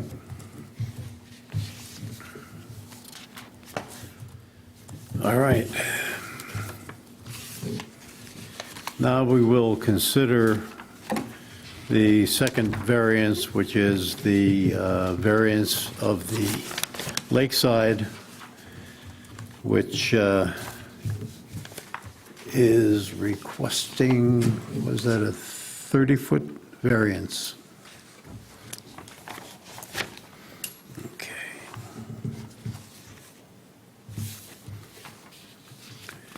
Okay, so, So we can kind of agree on the same general,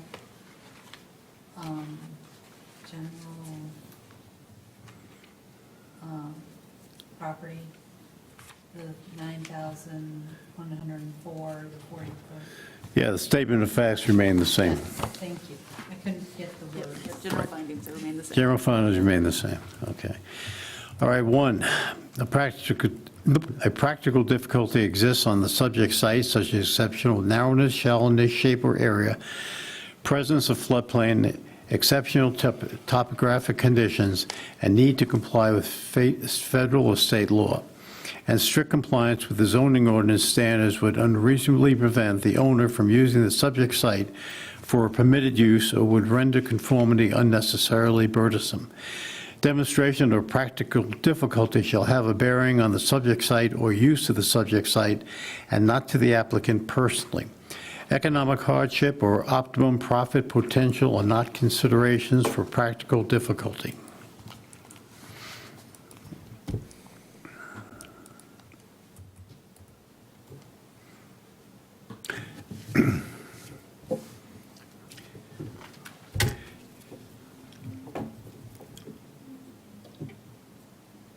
I think that's pretty well established. Yeah. Yes? Yes. Okay, that's satisfied. No, you guys are adopting the same one that you did before, but it's with the 50-foot vegetation. Right. Yeah. Just want to make sure you don't Yep. need us to do more words. No, I think we're good. No, I think now we're zeroed in on where we are. Okay, number 2, or B, the demonstrated practical difficulty results from exceptional or extraordinary circumstances or conditions applying to the subject site at the time the ordinance was adopted or amended, which are different than the typical properties in the same zoning district or vicinity. Yeah, I think the same thing, same ones. It was a campsite in 56, and now it's a house. back to 56. Satisfied? Satisfied? Satisfied? Satisfied. Okay, that's satisfied. C, the applicant's problem is not self-created. John? Same, yeah, satisfied. Rod? That's satisfied. D, the variance would provide substantial justice by preserving substantial property rights similar to those enjoyed by the majority of other properties in the vicinity and other properties in the same zoning district.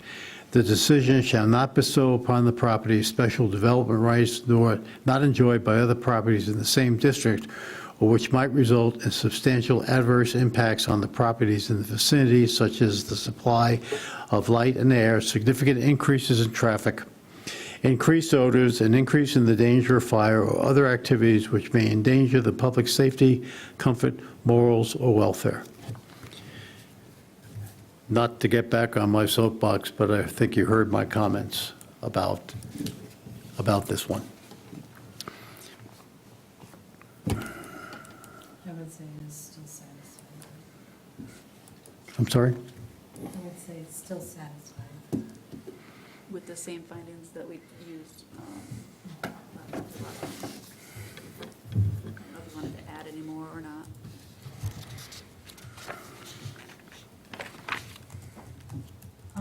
There is a question I have, and I don't know that this necessarily is where, but, can we require, like, some kind of mitigation of the runoff? For, You know, like French drains or whatever it would do to get it from the roof and not into the lake? yes, but that would be farther down in the standards, but Okay. we can talk about that as a condition as well, because that request is more reasonably associated with the 50-foot riparian setback Right. and the vegetative buffer, so yes, Right, we can which is talk why about that. I'm Yep. bringing it up now. Just didn't know where to put it. Yep.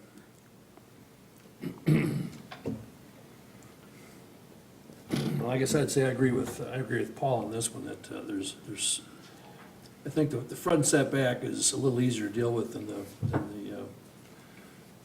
border in the back, and I think with, like Paul, that there should be something maybe handed back to the planning commission about an ordinance about it deals with that 50-foot barrier that can be, I don't know, put in place somehow, because this is getting to be we're dealing with this a lot. And so, although I think it's still satisfied, I think we ought to go back and at least have you go back to the planning commission and say, look, we need to do something about this, maybe do something with the ordinance. Because we're getting a lot of these requests. So this, we're on standard D, correct? Yes. Okay, that would be the substantial justice, preserving that. You are talking about with the ordinance amendment, I think you're talking about, That's E, but, I'm sorry. yeah. You're just getting ahead of it. You know, again, you know, we've worked hard on this ordinance, we have it. I also think about not only this one, but you say we substantial justice, what about everybody else?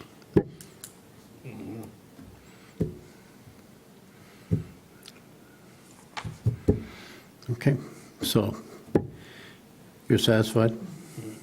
Yes? Yes. I'm not satisfied.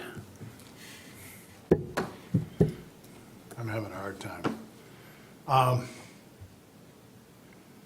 mean, this one really is on that vegetative barrier, and taking 30 feet out of that 50 foot is a lot. And we look at the picture up there, and when we had the picture up of the property today, that barrier, or that 50 foot's not well taken care of today, let alone they've owned the property. I'm not satisfied with this one. Okay. So we're tied at 2 and 2, so therefore it fails. yeah, so there's not a consensus. So we have to have more discussion on what, if this standard is met or not, so. Right now, do you want to, I have 2 that want to adopt, the 3 that support the findings that support the standard. Do you 2 want to adopt the finding that does not support the standard? Yes. Okay.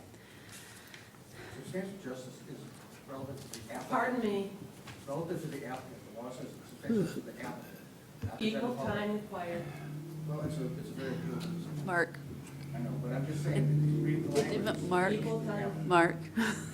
Let's hang. Thank you.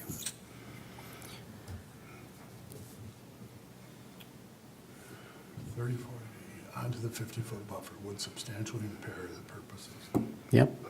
which was adopted to protect water quality, stabilize shorelines, prevent erosion, preserve wildlife habitat, reduce the stormwater runoff. We have no plan for stormwater runoff on this. And now you've taken it down to 20 feet. So maybe my discussion is relevant here. Maybe it is, yep. The standard states that the variance would provide substantial justice by preserving substantial property rights similar to those enjoyed by a majority of the other properties within the facility. You are not on the board. I am their legal counsel. I'm trying to guide them into this. You're deciding it. You don't need to argue with, Please, let's, it's my job to caution you, please. You were saying, I was just reading the standard again. The variant, I want you guys to understand the standard because there's a lot in there. So the variance would provide substantial justice by preserving substantial property rights similar to those enjoyed by the majority of other properties in the vicinity and other properties within the same zoning district. So that's question number 1. Would this variance provide substantial justice by preserving substantial property rights similar to those enjoyed by majority of other properties within the vicinity and other properties in the same zoning district? Basically, would this variance allow them to build a dwelling in even more common terms? The decision shall not bestow upon the property special development rights not enjoyed by other properties in the same district or which might result in substantial adverse impacts on properties in the vicinity, such as the supply of light and air, significant increases in traffic, increased odors, and increased to the danger of fires or other activities which may endanger public safety, comfort, morals, or welfare. So I just want you guys to read that carefully, so. look what you guys have had in front of you, and see what findings that you want to adopt. So in my opinion, everybody around that lake got to build on their property. And so they should be able to do the same thing. And I know that we've given variances on that lake for or I shouldn't say I know, I have not looked it up, but I'm assuming by looking at the properties that we have given variances for other properties to be built into that vegetative buffer. So I don't know how we can not allow it. Well, and this, We might not like it, but. the wording in here is much more to the supply of light, air, significant increase of traffic, increased odors. I mean, that's much more pointed to other things than the whole but the vegetative barrier is an ordinance that we adopted many years ago. So maybe we're in the wrong place for that. I guess I could kind of go back and look at it. Rereading that, variance would provide substantial justice by preserving substantial property rights. I guess that's kind of the thing that we are as a zoning board of appeals. They have the right to build a home. Well, and I think we can put mitigation on how, I on the agree. building of that, how they mitigate being in that buffer area. So like the water runoff, how are they mitigating that? Okay. I don't know that we have that information here, so maybe we can't approve it without more information. But because we don't have any idea, like someone said earlier, of how they're mitigating their stormwater or how they're mitigating their runoff so that it doesn't go into the lake. So I'm assuming we can ask for more detail and they have to come back again. Could also Because- require them to meet the stormwater ordinance, which would mean managing stormwater on site with So- engineered plans, So we can make that a condition. if legal counsel, yeah. Yeah, because you're worried about the vegetative buffer and the runoff towards the lake. I think that would be an appropriate, a reasonable condition, that they would have to meet the stormwater ordinance that's already on the books as well, so they would be able to mitigate runoff.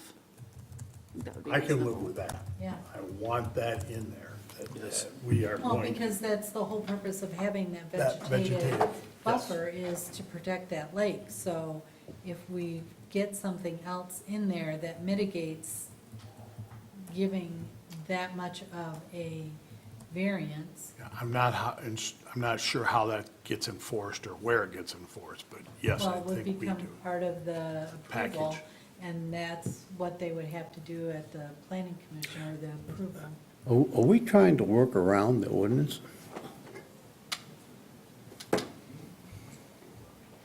I think I'm trying to figure out how we can satisfy both sides of the ordinance.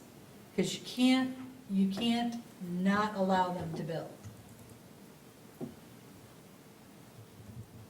You can't make that property unbuildable. You have to allow them to build. You can also ask the applicant to bring you back more information if you don't Right. have enough to make a decision on this standard.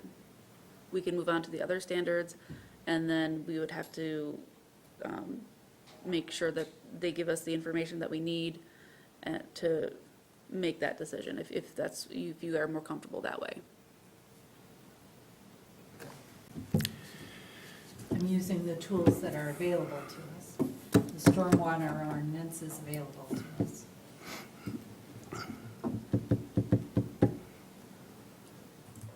We would not object to the stormwater plan being submitted. Sir? We'll hold it right now. Well, we've taken a position. Is this something we continue on, or shall we recognize? I think you have to continue. Well, no, we're going to continue it. I'm saying right now, as it stands, this is tight. Right. Right. If you want more information to I make it- understand that. I'm just saying, I'm making the statement. Right now, the vote was taken, and it's currently tight. It was a consensus, so yeah, we're still in the discussion phases. Nothing official has happened yet, so yeah. The magic words motion was not in there, so we were just in a discussion, so. Okay, the variance E, the variance shall be the minimum necessary to grant relief created by the practical difficulty.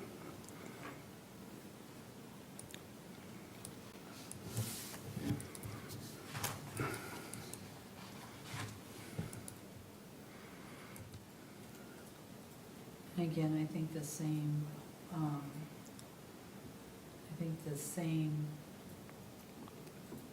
do you call these things? Findings. Findings, thank you. The same findings that we had on the other one still stand for this one. Yeah.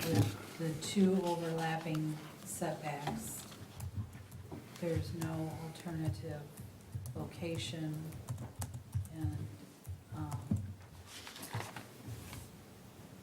to be able to build, they have to have something.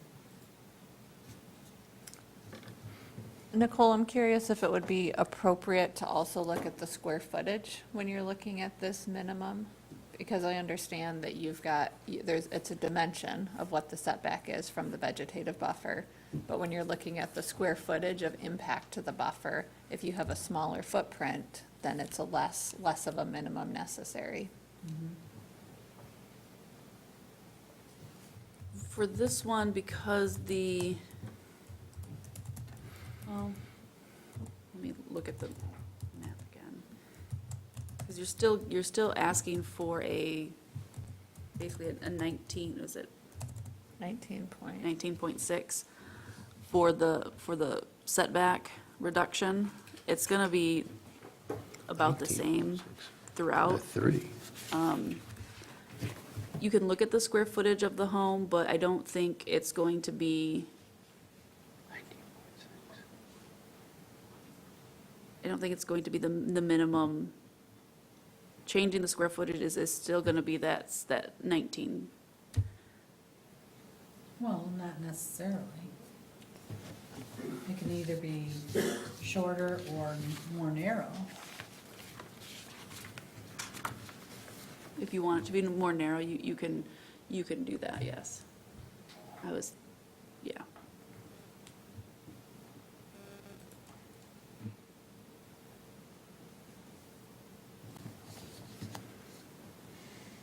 Because we can approve less than what they ask, right? Mhm.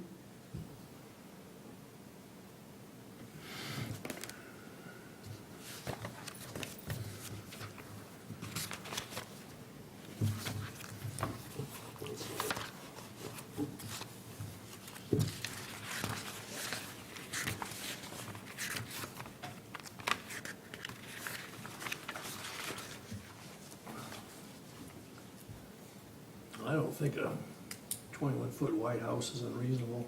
When you start looking at putting 2 rooms in there or something, I mean, how much more could we gain by making a 20-foot or 19? Is it gonna be that much of a difference to the variance 2 feet? We're still got a very narrow buffer zone in the back.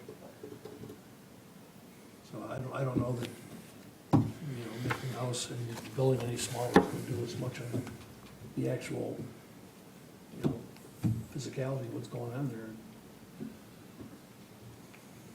Well, and we don't know if this is a 2-bedroom or 3-bedroom or how many bath. So we have no idea if it's a minimum required to, a minimum relief, right? I agree. So you can make it less. If, a hallway and a bedroom going down is what? A hallway is 3 feet and a bedroom can be 10 feet?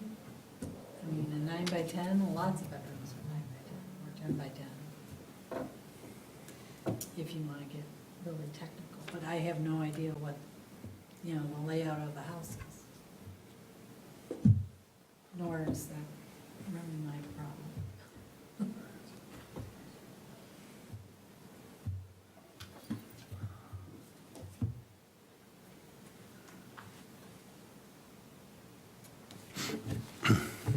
Rod?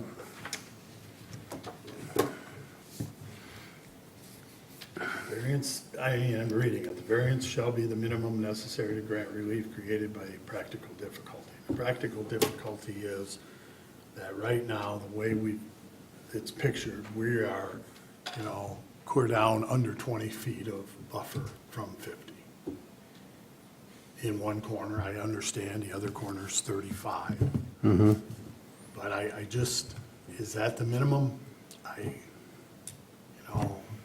If I was sitting as a homeowner, probably not. I want what I want. I'm just having a hard time. I think, probably get much more in favor if we really get some management of the stormwater and so on. I think they've got to have the buffer, but let's do the best we can with it.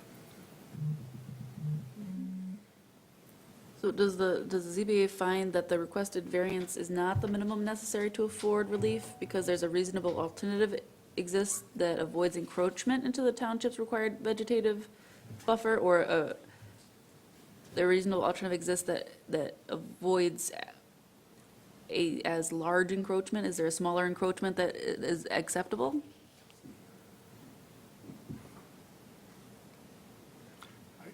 I just don't know what that smaller is because I don't have I don't know. It's where I come into the difficulty. No? So is it enough to put the condition of the stormwater ordinance and, or to have them come back with more information about it?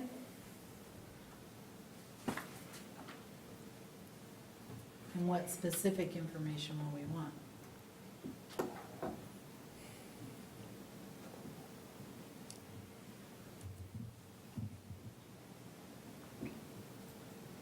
Well, I guess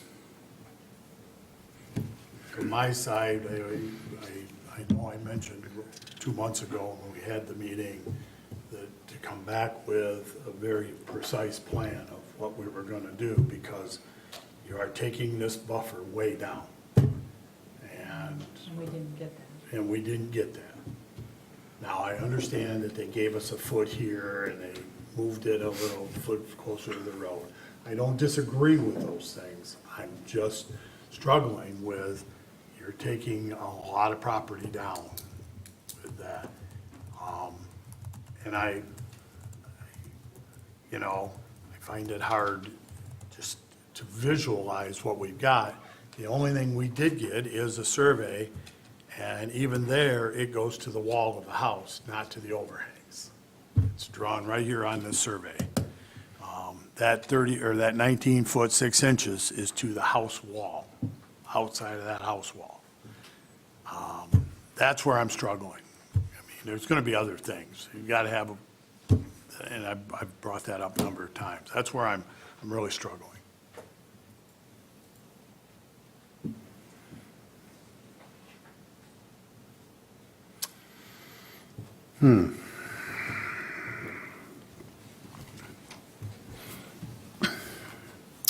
Dare I say it,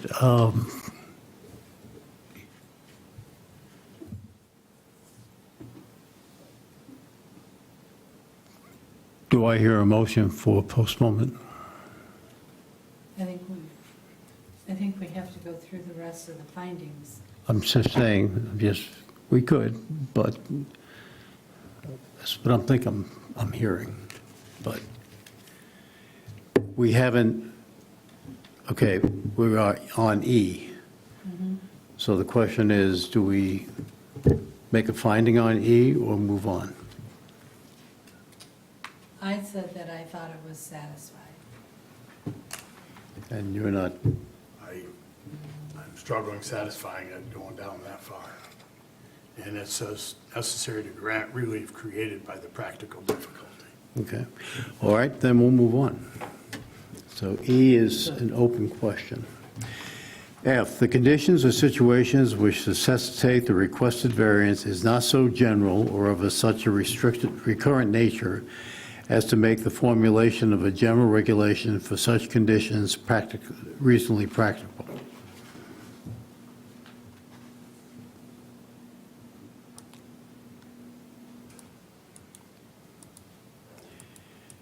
Well, based on the last discussion on this, we were zeroing in on this, but then making recommendations to the planning committee that we take a look at this for future ordinance work.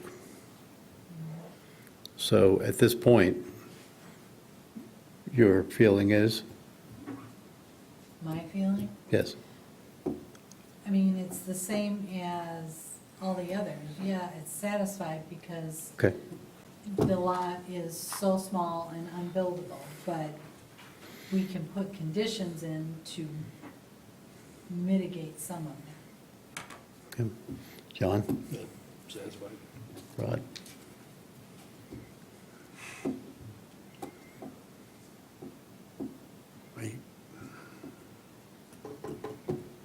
I'm struggling because we don't have the conditions or whatever necessitated. I mean, I'm struggling with that, so I say it's not satisfied. Okay. And I had stated before that it was unsatisfied, not satisfied, since we need to look at that. G, there is no reasonable alternative action, there is no reasonable alternative location on the lot for the proposed improvements for which a variance is sought, where such alternative location would eliminate the need for the requested variance or reduce the extent of the conditions necessitating the variance.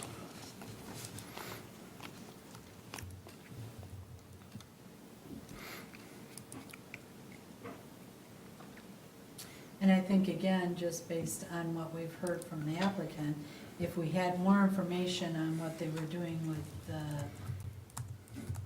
well and septic, we would have a better understanding of why we couldn't move over to the east.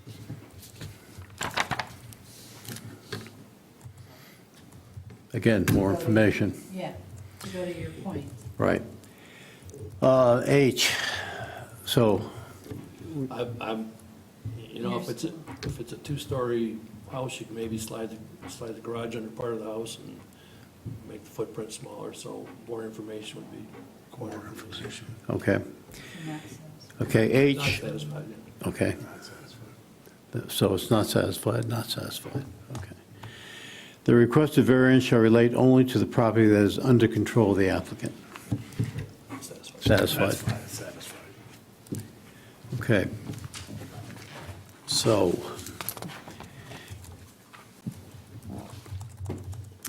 I think another condition that we have to put on there is that they have to adhere to the stormwater ordinance. Hold on just a second, I'm sorry. No, I'm I was trying just to, trying to move us. yep. For G, did you guys want more information for G, or did you think it was not satisfied? It's not. that was not satisfied. Not satisfied. And so- More information. And I want more information of why. I mean, we heard, Right. but we have nothing. I need to know if you guys are doing a consensus that it's not satisfied and you're going to adopt a finding, or if you want more evidence and more information to adopt the findings. Well, here's where we are. E, F, and G were all debated, in some cases passed that, or not passed, I should say voted on, but the issue is that there's more information being required because of the confusion around it. Actually, you go back to D too. And D also. D, E, F, and G. D, D, E, F, and G. yes, You are asking the applicant to provide more information so you can make findings regarding those. Is that correct? Yes. Okay. And can you, for the record and for the applicant's understanding, ask what information that you would need to make findings on those four? I would like more information on their well and septic, build, placement, why. Can the boat dock go on the west side instead of the east side? Does that make a difference? I don't know if that makes a difference to our findings. And then what are they doing to mitigate water runoff and stormwater on the property? Okay. Those are mine. I totally agree with both of those. I think if it would move farther to the west, that gives it a much. Farther big- to the east. Huh? Or farther to the east, you're right. Farther to the east, it gives it a bigger riparian. Less, less of a need for a 30-foot variance. Variance, okay. So you're asking the applicant to explain how they're going to mitigate the runoff from the roof into the vegetative strip, where the septic and well would be, potentially, where that would be located more in a concrete fashion. And you are asking about possible movement of movement of the house, are you asking for a possible reduction of square foot as well? Well, I think they've heard the discussion. Are you looking for elevation profile? I think that would be that would helpful. be- That would be a direction big for help. I mean,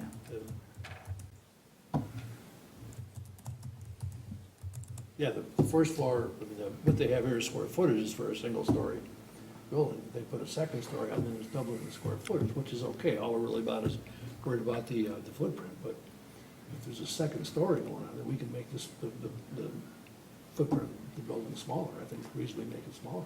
Right, so you think that if they do a second story, that you could make the footprint smaller, so it'd be less of an impact onto the vegetative buffer and Yes. into the lake protected area? Okay.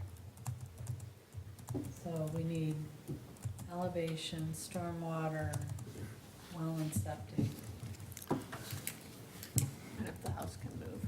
and if the house, yeah, and I think that is well and septic related, but yes.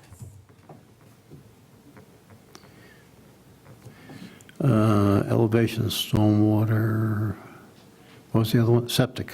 Septic, well and septic. And movement to east. Only 4 items you have. Elevation, stormwater, septic, and well, and then possible movement to the east. Yes.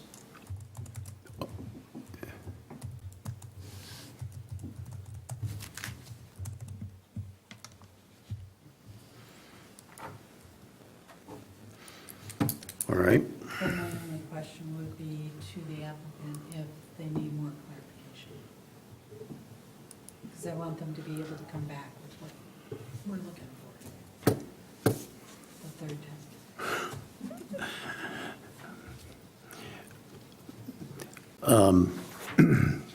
All right, procedurally, is that a motion first to postpone and then clarification? Or is that part of the discussion prior to a motion? No, so you can make a motion to table the decision of this variance for the riparian, the waterside setback to the next ZBA meeting, you can specify the time, place of that. We're looking at August 24th. That would be August 24th. Is that enough time to get the information back to you to look at it? That's less than a month. I guess it would depend on when I received it. Well, I mean, it's saying, I would prefer to say, okay, drop dead date is this date, to get the information to you. Because it's hard if we get it, 2 days before. So, That makes sense? right, so that would be part of the second motion to where you would close the record at a certain time. A suggestion would be 14 days, but if you're asking for more complicated things, you could end it 30 days from now, so they have 30 days to get you that information, and that would be considered part of the record, and we can then use that in our deliberations, and then the decision for this would be at not the August, but the September ZBA meeting, unless you hold a special meeting earlier in September for a quicker result. One thing, though, if there is any discussion about moving the house to the east, there was a statement made that it would be affecting more trees. I just mentioned that if they had a boat launch, or if the boat access was on the other side of the property, It might be. my initial observation was that it would be taking out a lot of trees on that edge, but I have not gone out and done a full survey to count all the trees that would be removed under those 2 scenarios. So do Well, you need them to give would us? we need that information also? That'd be a 5th item. The effect of the, So tree count, wherever they think the house is going to sit. okay? So I got elevations, stormwater runoff, septic and well, possible movement to the east, and then how it affects the tree coverage.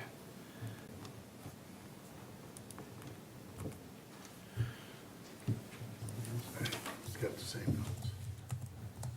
John? Okay. Then we'll entertain a motion. Make a motion to postpone the variance discussions till next meeting. I'll second that. Do you want to keep the record open for 30 days and postpone it until the September meeting? I would think that, given the information they were requesting, you probably need at least 30 days. Okay, so then can we modify the motion to postpone the decision on this variance request to the September meeting? It'd be September 28th. September 28th at 6:30 in the Township Hall. Okay, so the motion is to postpone the decision on this variance pending receipt of additional information regarding the elevation, the stormwater runoff, the septic and well, possible movement to the east, and then the tree count and any coverage assessment on that, with the movement to the meeting to the September 28th at 6:30. All in favor? Aye. Do you need a roll call on that? You did a roll call when we passed it. Okay. I'm just asking. Ewan, Why don't you get, Kibble, Yes. Bartlett, Yes. and Gonzalez. yes. And then can we also entertain a motion to keep the record open for 30 days so the applicant can get that information that you're requesting to you? I thought I included that in that, but if you want a separate, we'll have a motion that, I'm entertaining a motion to keep the record open for, what, 30 days from this date? Today's date, yes. From today's date, the 26th, to obtain the information. I'll make that motion. Okay? Rod? On, let's have a roll call. Ewan. Yes. Kibble, Yes. Bartlett, Yes. Gonzalez. Yes.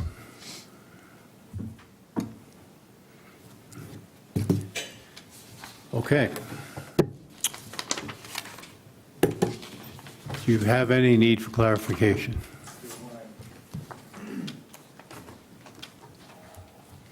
On elevations, I don't know that they'll be as helpful as floor plans. So I'd hate to have them go spend money on elevations when we can provide floor plans, which are the square footage and the layout of, each floor that would be contemplated. So the technical term elevation is just an exterior look and has nothing to do with dimensionals. So I just want to make sure if it'd be appropriate to do floor plan layout instead. Yeah, I agree. Acceptable to you? Yeah, I think, it was more just the number of stories. Number of stories and square footage. Allocation. Yep, okay. All right, very good, thank you. Stack it in our mind. Sure, we can lay it out on there. Okay, thank you. Okay.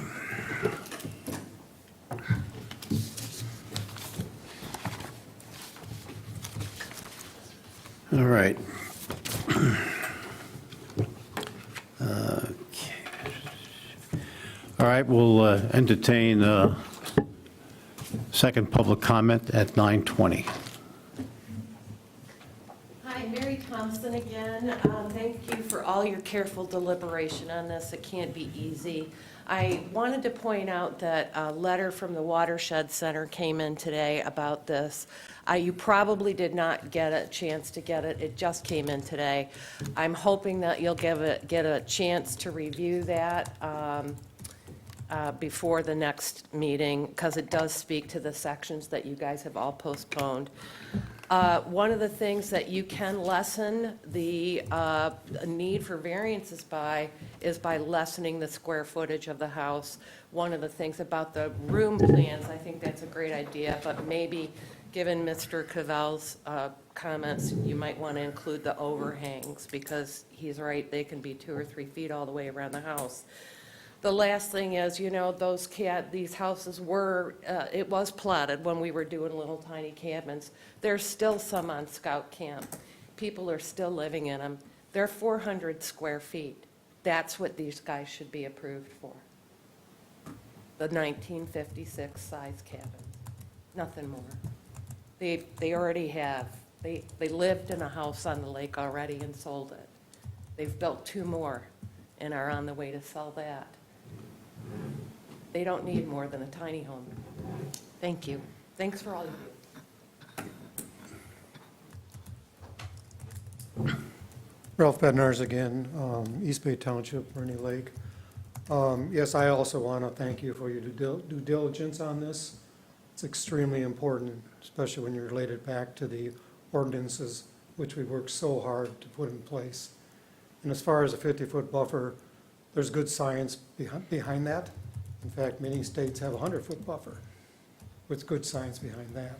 It's not just the water runoff that buffer protects, but it's also nature. It's also habitat for the species that live around the lake. So that buffer is extremely important, and there's good science behind it. And yes, I also want to reiterate that the Watershed Center did send you a letter today, which covers many of the things you talked about. In fact, some of the stuff you passed, you may want to wait to read this letter, because there are some sections that question if some of this was self-created. Thank you very much.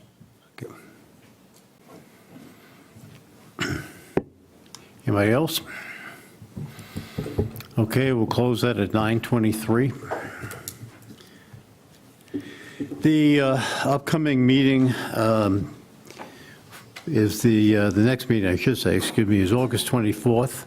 I don't think we'll be having a meeting the 24th. We haven't received any variance request, so likely we won't reconvene until September.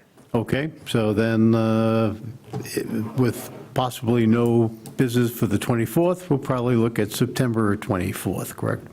Okay. All right. And if there's any change, we'll be letting you know. So therefore, we are adjourned.